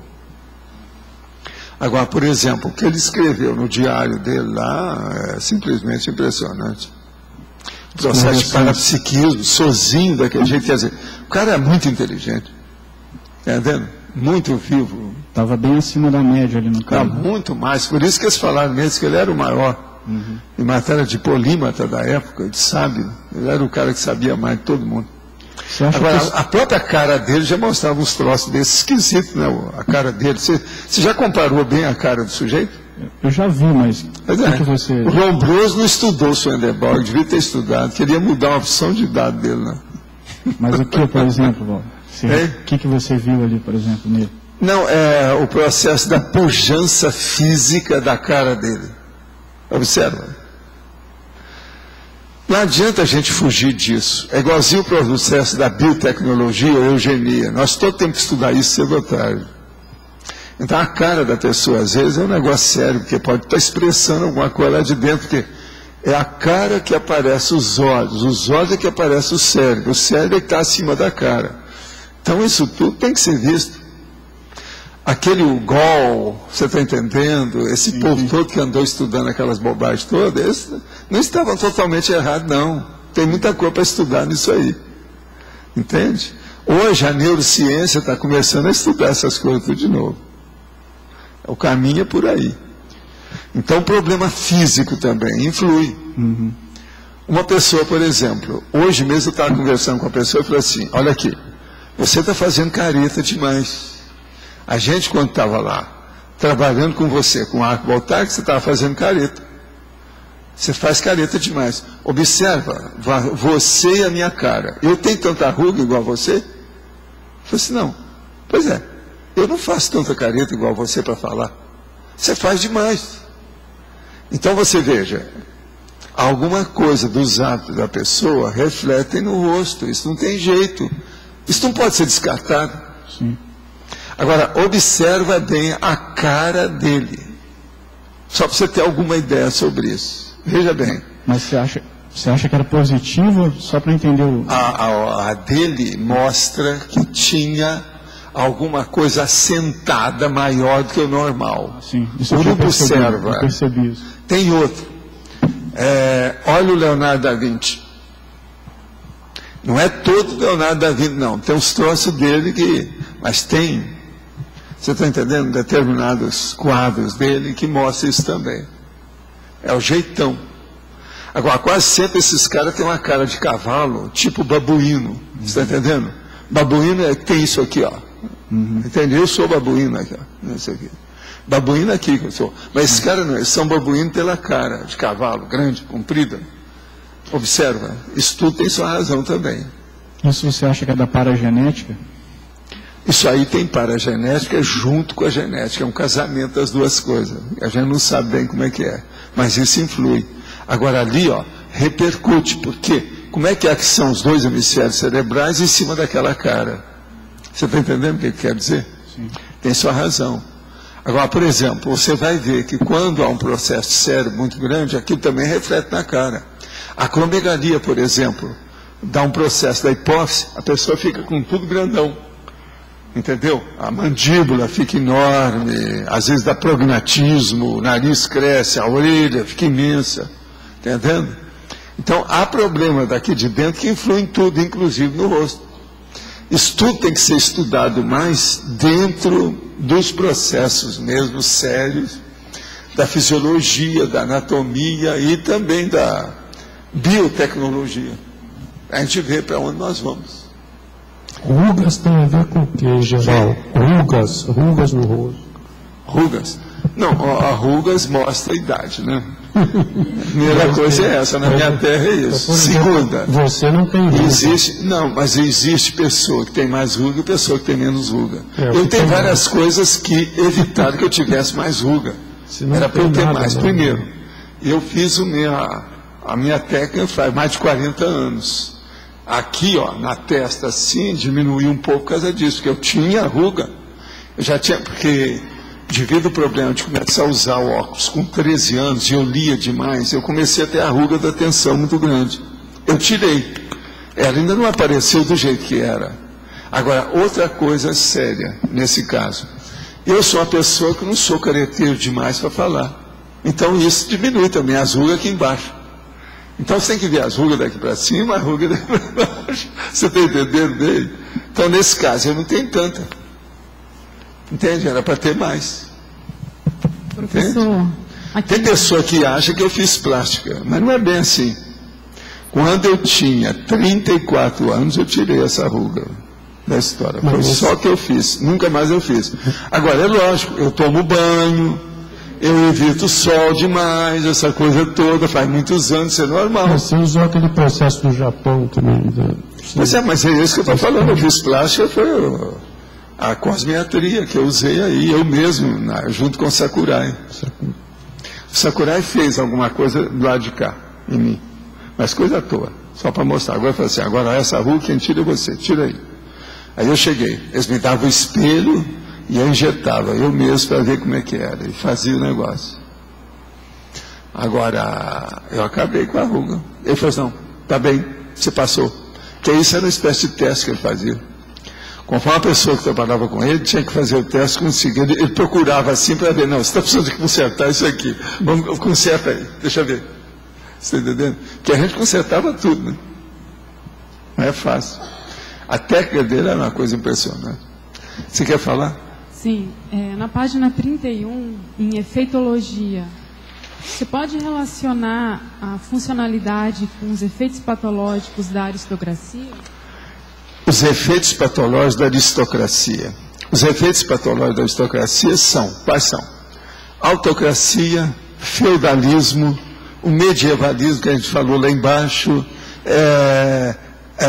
totalitarismo, snobismo, elitismo e outras coisas mais, tudo nisso. A aristocracia que andou criando isso. Agora, depois disso veio Marx, que combateu a aristocracia e começou a falar no povo, operariado, essa coisa toda, para ver se contrabalançava. Mas a aristocracia, ela fez tanto bem como fez tanto mal, talvez mais mal do que bem, entende? Por quê? Por causa do orgulho, por causa da vaidade, por causa dos excessos sociais, que a aristocracia é justamente isso. A pessoa se põe numa condição superior às outras. Você está entendendo? Então isso não é bom. Acabou a democracia. A aristocracia é totalmente contrária na questão da aristocracia de modo geral. Entende? A democracia é outra coisa. Não é aristocracia. Entendeu aí? Agora, a funcionalidade, ela causa muito mal.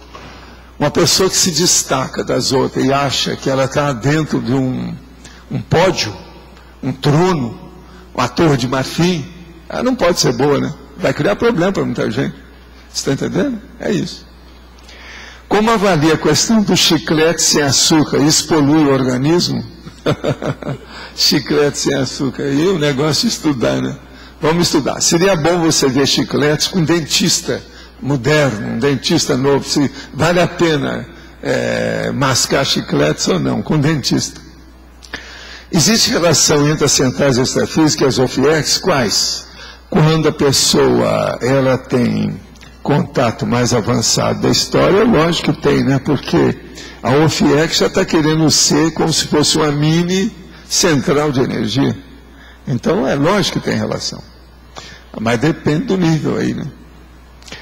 As manifestações intrafísicas predominando sobre as manifestações extrafísicas da consciência indústria. Poderia falar mais sobre isso?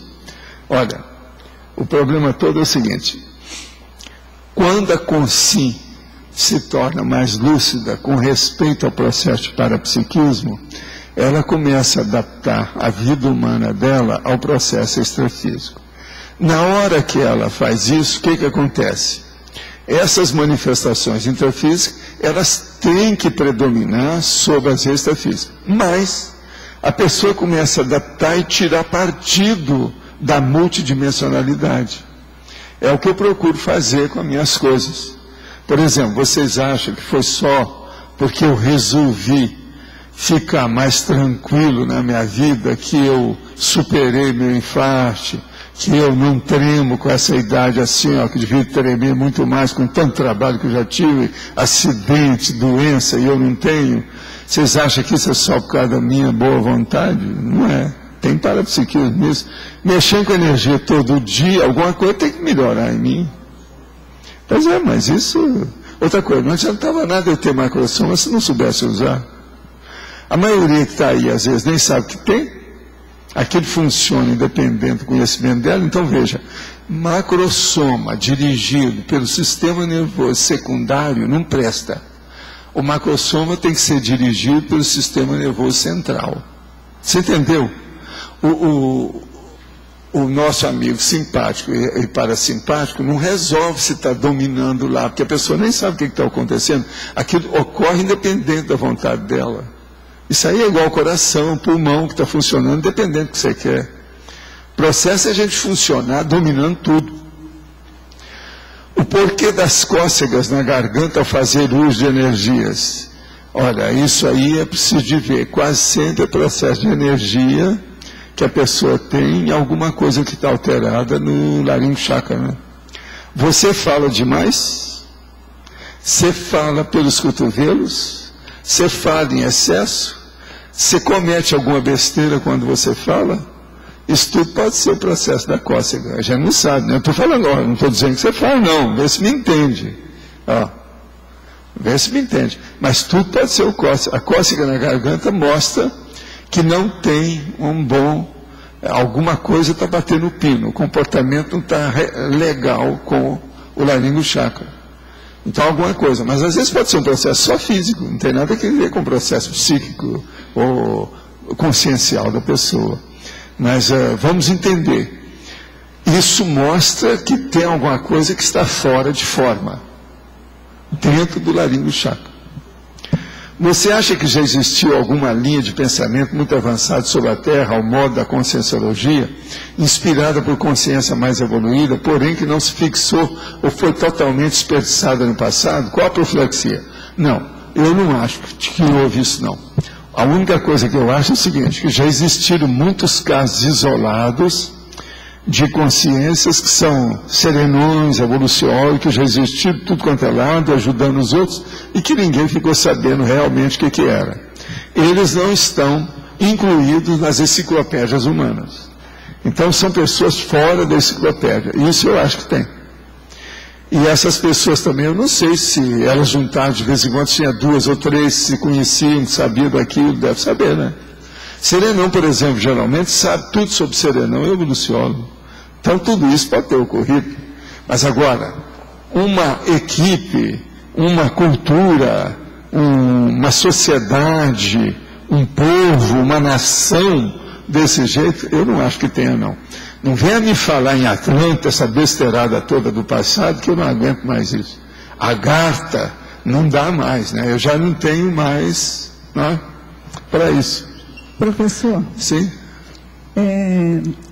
Eu queria saber, em fatologia, o último item, a superação da necessidade... nós já falamos nisso aqui agora há pouquinho. Você não está vendo? Não. Você hoje é retardatária? Para variar. Não? Como é que é isso? O problema todo, assim, nós não falamos aqui agora há pouco sobre isso? Não. A superação da necessidade ilusória da superioridade material. Eu falei para nossa amiga lá, perguntou, não é isso? O caso todo é o seguinte, a pessoa, tudo que seja material, é secundário. Isso é a moldura do quadro. O que interessa é o processo consciencial. Então, a pessoa precisa dar um jeito, quando ela começa a ver a funcionalidade da própria vida, do corpo que ela tem, da ProEx, da vida humana, tudo, ela tem que procurar superar essa necessidade ilusória de mostrar uma superioridade material, seja do ponto de vista físico, estético, da beleza física, seja do ponto de vista de prestígio humano da sociedade, seja do ponto de vista de dinheiro, seja do ponto de vista do poder, seja político ou qualquer coisa nesse sentido. Então, a pessoa tem que superar isso aí, ultrapassar essa necessidade ilusória. É isso que nós estamos falando. Em função... por exemplo, eu ando querendo arrumar lá o escritório. E venho me preocupando com a questão da auto-organização, até que a me colocou a funcionalidade da auto-organização. E venho observando a dificuldade, porque eu estou fazendo tudo analisando, né? Não estou procurando só fazer. A dificuldade que a gente tem para passar a ter uma determinada ordem, objetivando uma funcionalidade na ordem. Você pode alcançar isso mais ou menos num ano. Agora, o que você vai fazer? É deixar tudo arrumado, sempre do mesmo jeito. E não mude. Tá. Uma pessoa, se ela é hiperativa, ou se ela enjoa muito das coisas, ela não aguenta isso. Se você não é hiperativo e nem enjoa demais das coisas, você vai aguentar. Você olha meu jeito aqui, ó, nessa mesa, olha como é que minhas coisas são tudo arrumadas, sempre do mesmo jeito. Daqui 10 anos vocês vão aparecer aqui, eu estou do mesmo jeito. Foi isso que aconteceu lá em Ipanema. O cara foi embora para os Estados Unidos e passaram alguns anos ele volta. Foi mais ou menos uns 6 anos. Ele era meu vizinho, amigo, ia lá em casa, a gente almoçava junto, aquela coisa toda. 6 anos depois, de uma hora para outra, ele volta dos Estados Unidos. Tinha estudado lá no MIT, tudo quanto é lado. A hora que ele entra no meu escritório e me vê, que eles abriram a porta para ele, ele entrou. Chegou no meu escritório, eu estava mais ou menos, falei, Valdo, faz 6 anos eu saí, você estava nesse jeito, com essa posição, o seu escritório do mesmo jeito. Bola, isso aqui não mudou nada? Falei assim, você que se engana, só mudou. Mudou tudo. Eu já tinha escrito um monte de livro naquele período, já tinha feito um monte de coisa, já tinha publicado isso, coisa que está muito maior. A hora que ele viu, você, estou entendendo. Assim, pois é, você está pensando, você está indo pelas aparências, só porque não mudou o escritório, só porque a minha mesa está igual que era, e sempre você vai ver assim. A mudança física, ela só deve ocorrer, física do ambiente físico, então ela só deve ocorrer quando não está atendendo mais. Aí você... Não, ela deve ocorrer desde que a pessoa nasceu, se ela tiver lucidez. Quanto mais a pessoa se organizar, menos erro ela vai cometer. Ela vai ganhar com isso. Todo mundo vai ganhar em torno dela. Uma pessoa organizada organiza os outros em torno, querendo ou não. É o reflexo, é o processo especular. Sempre tem. Então não tem jeito. Outra coisa, porque as pessoas também que não são organizadas, elas não aguentam ficar perto de outra que é organizada. Então, ou conserta ou deserta. Isso ajuda. O que eu tenho... Tem gente que não tolera trabalhar comigo. Não me aguenta. Não dá. Eu ainda não cheguei num certo nível de organização que me satisfaz. Eu organizo, as poucas pessoas que frequentam a minha casa chegam lá e dizem assim, nossa, mas você é muito organizada. Eu falei, não sou não, é sua. Porque eu tenho uma exigência. Sim, mas agora o problema todo vê a funcionalidade. Olha se tudo está funcional. Se tiver funcional, vai chegar num ponto que você não tem mais nenhum sacrifício, nem esforço maior para fazer isso. Isso fica tudo espontâneo e fica fazendo parte de você. Na hora que acontece isso, a retilinearidade da pensionização vai ser automática. Ela vai acontecer querendo ou não. Eu estou pensando em investir seriamente nessa questão do escritório como o escritório ponto de partida. Ele vai apenas deslanchar, ele vai apenas começar. Tem muito mais coisa depois disso. É isso que eu estou pensando. Tá, agora aqui outra. Estou implementando meus EVs e percebo que obtenho o melhor resultado do lado direito. Sou ambidestra. Qual dica me dá para equilibrar as energias? Olha, isso é bobagem de direita e esquerda nessa questão, porque existe aí o problema, por exemplo, de tudo quanto é jeito você está mexendo com energia. Quando você usa a sua vontade, sai por tudo quanto é lado. Seus poros, a situação dos chakras, não adianta ficar só nisso. Agora, você, como está começando, está bem. Usa então aquilo que você vê que está funcionando mais. Mas esqueça isso. Lembre-se que com o passar do tempo você vai sair tudo de uma vez só. Uma coisa só, não é nem a esquerda nem a direita. Mas uma opção de coisa a gente tem que fazer isso para desenvolver. De modo que vai em frente. Qual a relação entre a funcionalidade dos aparelhos para se manter a vida, da UTI, e os aparadores da dessoma? A energia consciencial é a que vai mandar mais nesse caso? Vocês têm que lembrar, se tem amparador da dessoma, eles não vão fazer a morte da pessoa de uma hora para outra. Isso aí seria estupro evolutivo. Eles deixam a coisa ocorrer naturalmente. Então não confunda isso com os aparelhos, que não tem nada a ver uma coisa com outra. Eles estão lá para ajudar a situação. Agora, se a pessoa está lá e está presa aos aparelhos, é um problema mais patológico do próprio corpo. Na última linha da masculinologia, não seria o analfabeto, nós já falamos isso, é o analfabeto funcional, sim. E por que esse termo não existe na femininologia? É porque analfabeto, geralmente, funcionais, são tudo, a maioria é homem, que existe, há um predomínio enorme de analfabetos funcionais. E geralmente é um homem que chama, por exemplo, você arranjou um computador, vai levar para casa que não tem. Você vai apelar para quem? Para as mulheres que estão lá ou para os homens? Sempre é para os homens. Então chega lá, o cara não sabe mexer, coitado, vai tudo em cima dele.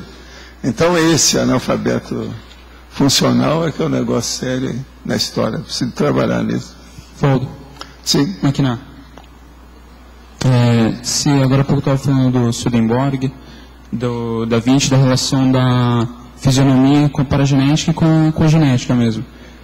Tem lógica, tem alguma relação ao desenvolvimento físico da pessoa na fase de puberdade, por exemplo, quando ela está começando a se desenvolver? Tem alguma influência extrafísica, seja do assediador ou mesmo do pensamento da pessoa? Tem demais. Então, nessa fase a pessoa não é nem homem, nem madeira, nem borracha. Ela está começando a funcionar. Então aquilo tem que estabelecer. É quando tem mais assédio. Mas o assediador pode influenciar fisicamente no desenvolvimento da pessoa? Tudo, porque a pessoa está em crescimento, ela está se desenvolvendo. Até os 26 anos não tem nada consolidado. Então isso tudo tem que chegar lá. Entende? Agora, a puberdade, 10, 12, 15 anos, isso tem demais. Não, porque a puberdade é a fase que a pessoa... Agora, o pior, é a hora que essa pessoa, esse jovem, essa moça, usa tóxico. Aí predispõe mais ainda, piora tudo. Vai tudo para o beleléu.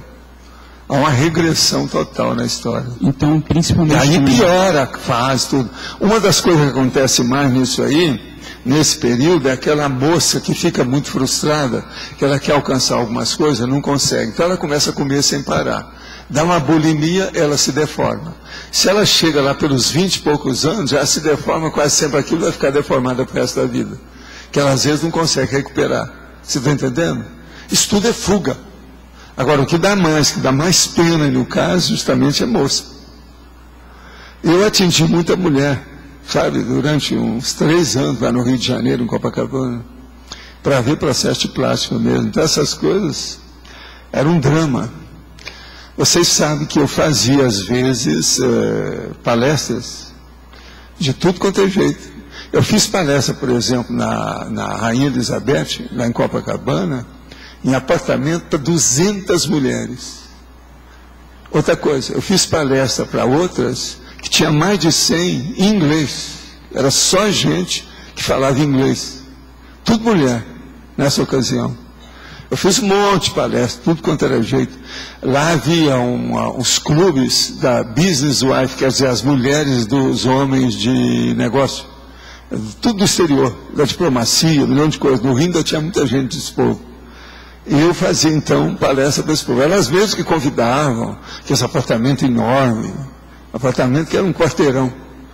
Então a gente trabalhava ali com esse povo, horas e horas, elas perguntando tudo. E a gente tinha que falar essa história toda. Agora, no meio, a gente já encontrava mulheres já com excesso de peso, um milhão de coisas, nos Estados Unidos, explicando tudo. Que naquela ocasião eu já conhecia bem a Disneylândia, que naquela ocasião era a Disneylândia que existia. Então eu conhecia bem e via aquele povo tudo chegando, que eram verdadeiras baleias, né, ambulantes. Chegar aquele monte de baleia. Às vezes a família inteira, tudo deformado. Então eu falava assim, ó, abre o olho, gente que é moça, olhava um por um, falava assim, ó, quem é que quer que eu examine aí? Na frente tudo quanto, mas era só mulher, elas não deixavam entrar homem. Os maridinhos, o povo, tudo ficava para fora. Agora fiz um monte dessas palestras para esse mulherio todo. Agora isso me deu muito trabalho, foi por isso que 3 anos depois, em 1970, eu fechei o consultório, eu não aguentava mais. Era gente demais, não dá para fazer mais nada. E aí eu queria já viajar, fazer outras pesquisas, fazer o meu trabalho. E eu tive que fechar o consultório também, porque o material que eu usava, o Sakurai, faleceu. Então não tinha mais aquilo, eu não confiava mais na situação, eu fechei o consultório. Agora eu trabalhei mais ou menos 3 anos. Agora, 12 anos depois, ainda tinha gente atrás de mim, por causa do consultório. Você viu o tanto de gente que eu tinha, era uma loucura aquilo que eu fazia. E outra coisa, eu atendia só 4 vezes na semana. Segunda e terça, quinta e sexta. Quarta-feira tinha que fazer o social. E tinha outro fim de semana, que às vezes eu até viajava, ia a São Paulo e tal. Então os negócios tudo mudavam. Agora, na quarta-feira, eu não atendia ninguém, porque era orientação dos aristocratas mesmo, era coisa de Hollywood, é o processo do Oriente. Na quarta-feira, esses médicos todos, eles não trabalhavam. Você está entendendo? Trabalhava segunda e terça, depois quinta e sexta. Na quarta é folga, para ele fazer o social, para atender a clientela dele, com o povo tudo de fora. Então eu ia jogar golfe, lá no Gávea, Golf Club, lá da Barra, você está entendendo? E São Conrado, aquele negócio todo. Mas pode-se dizer também que, por exemplo, essas mulheres muito bonitas, elas desenvolveram essa beleza por causa de algum investimento de algum assediador? Não, as mulheres têm o negócio não é esse, não. Existe um princípio que eu falo nisso faz meio século.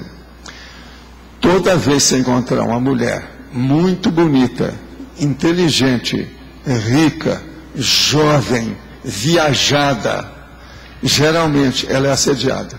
É só 80%. 20% não é não. Você está entendendo como é que é? Então veja, isso tudo por quê? Por causa da energia. O processo da energia que ela...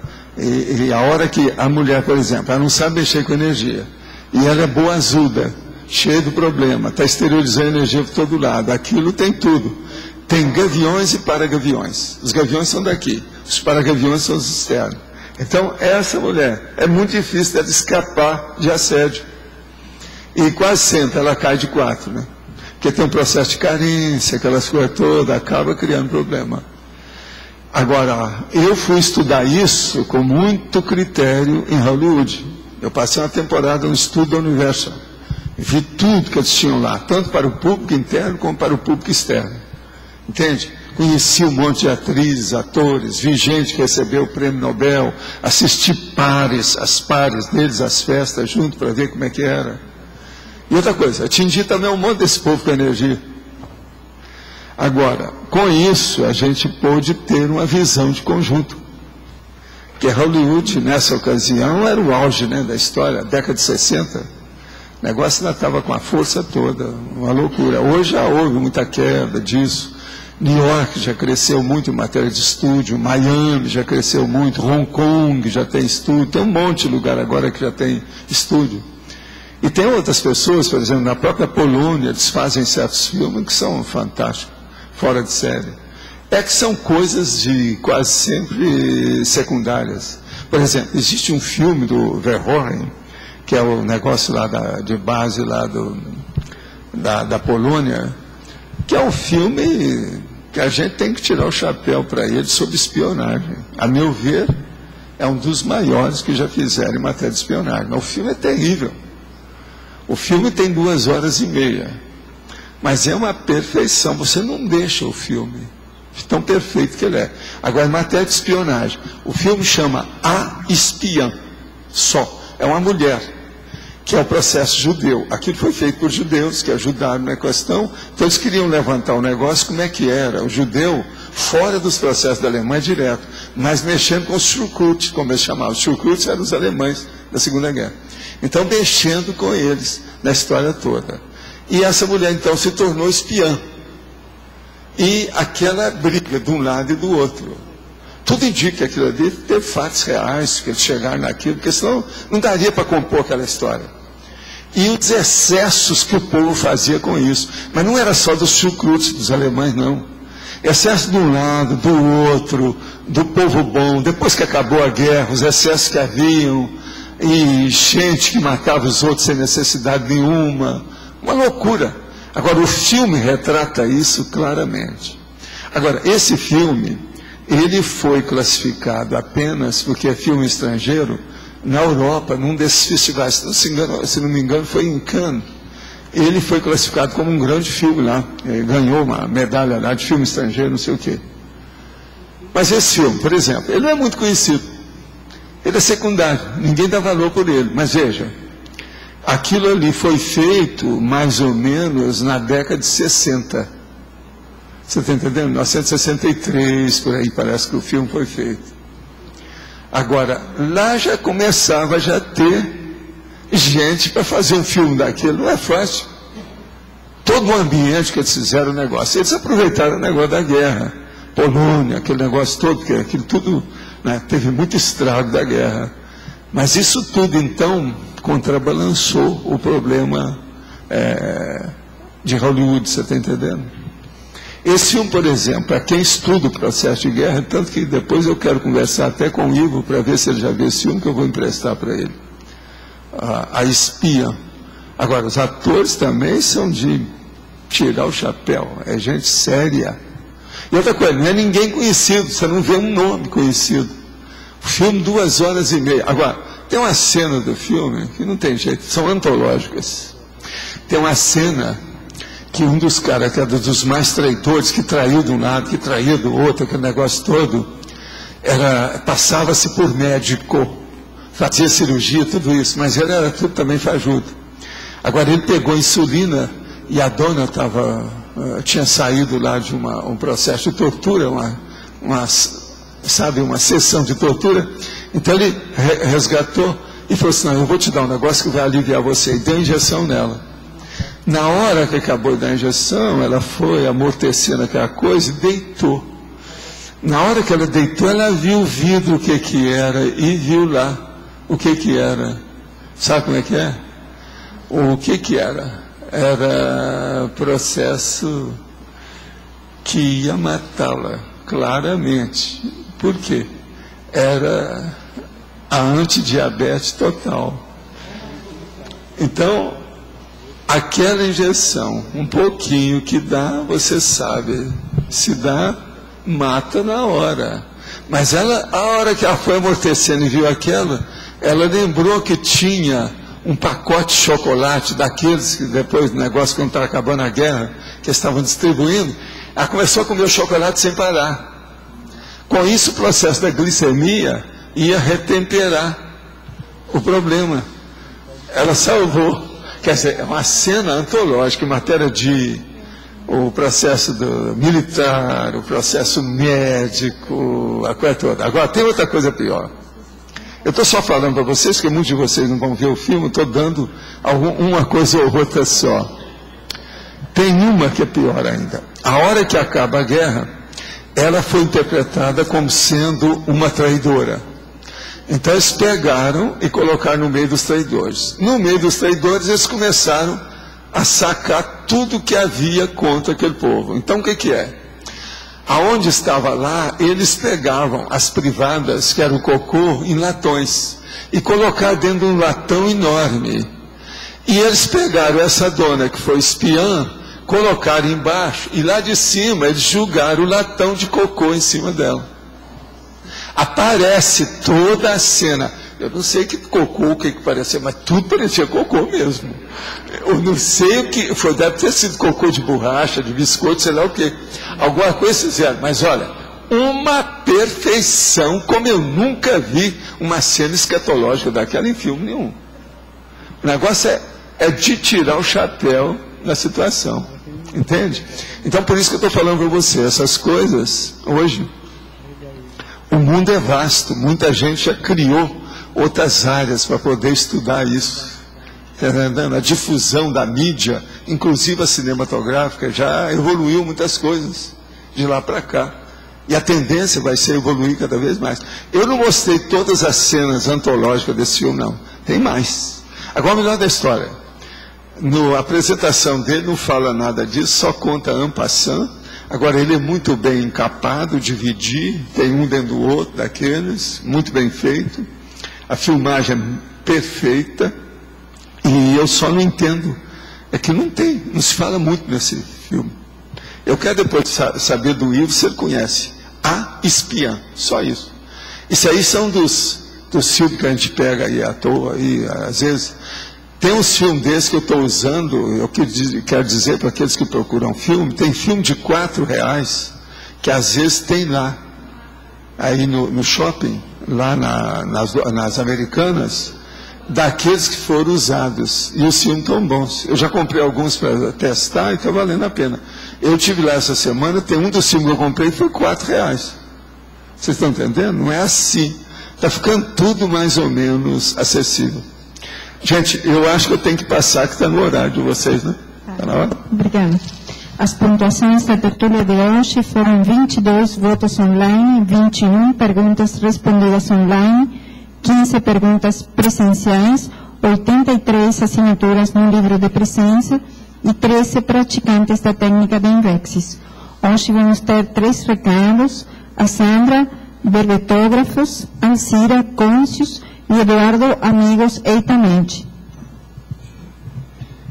Os verbetes para a eleição de hoje: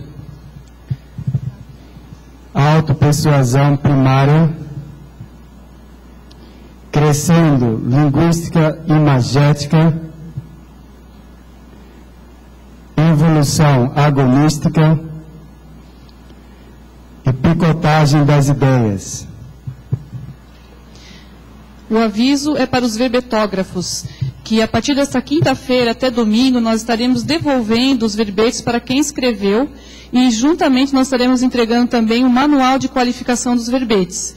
Quem ainda não escreveu ou não entregou os verbetes e ainda quer entregar, precisa primeiro conversar com o professor Valdo, para ele aprovar o tema, e depois pode falar conosco e nós entregamos também esse manual, quem tiver interesse. Obrigada. Boa tarde, pessoal.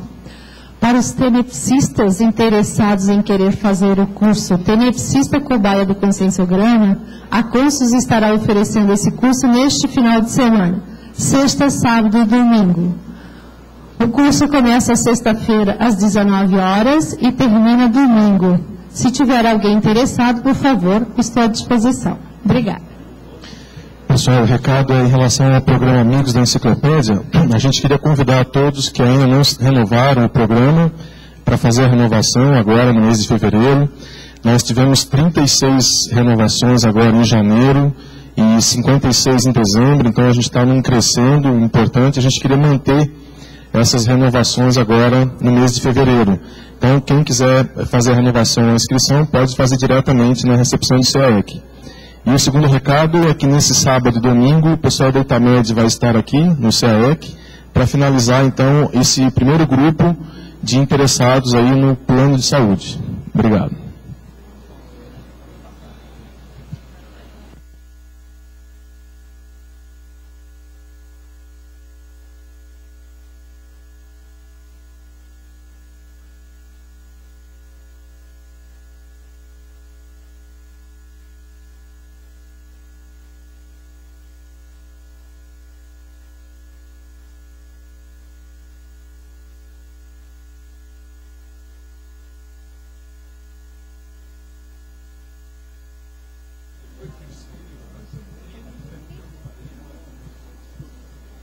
Ganhou o verbete Picotagem das Ideias, com 30 votos. Obrigado, boa tarde.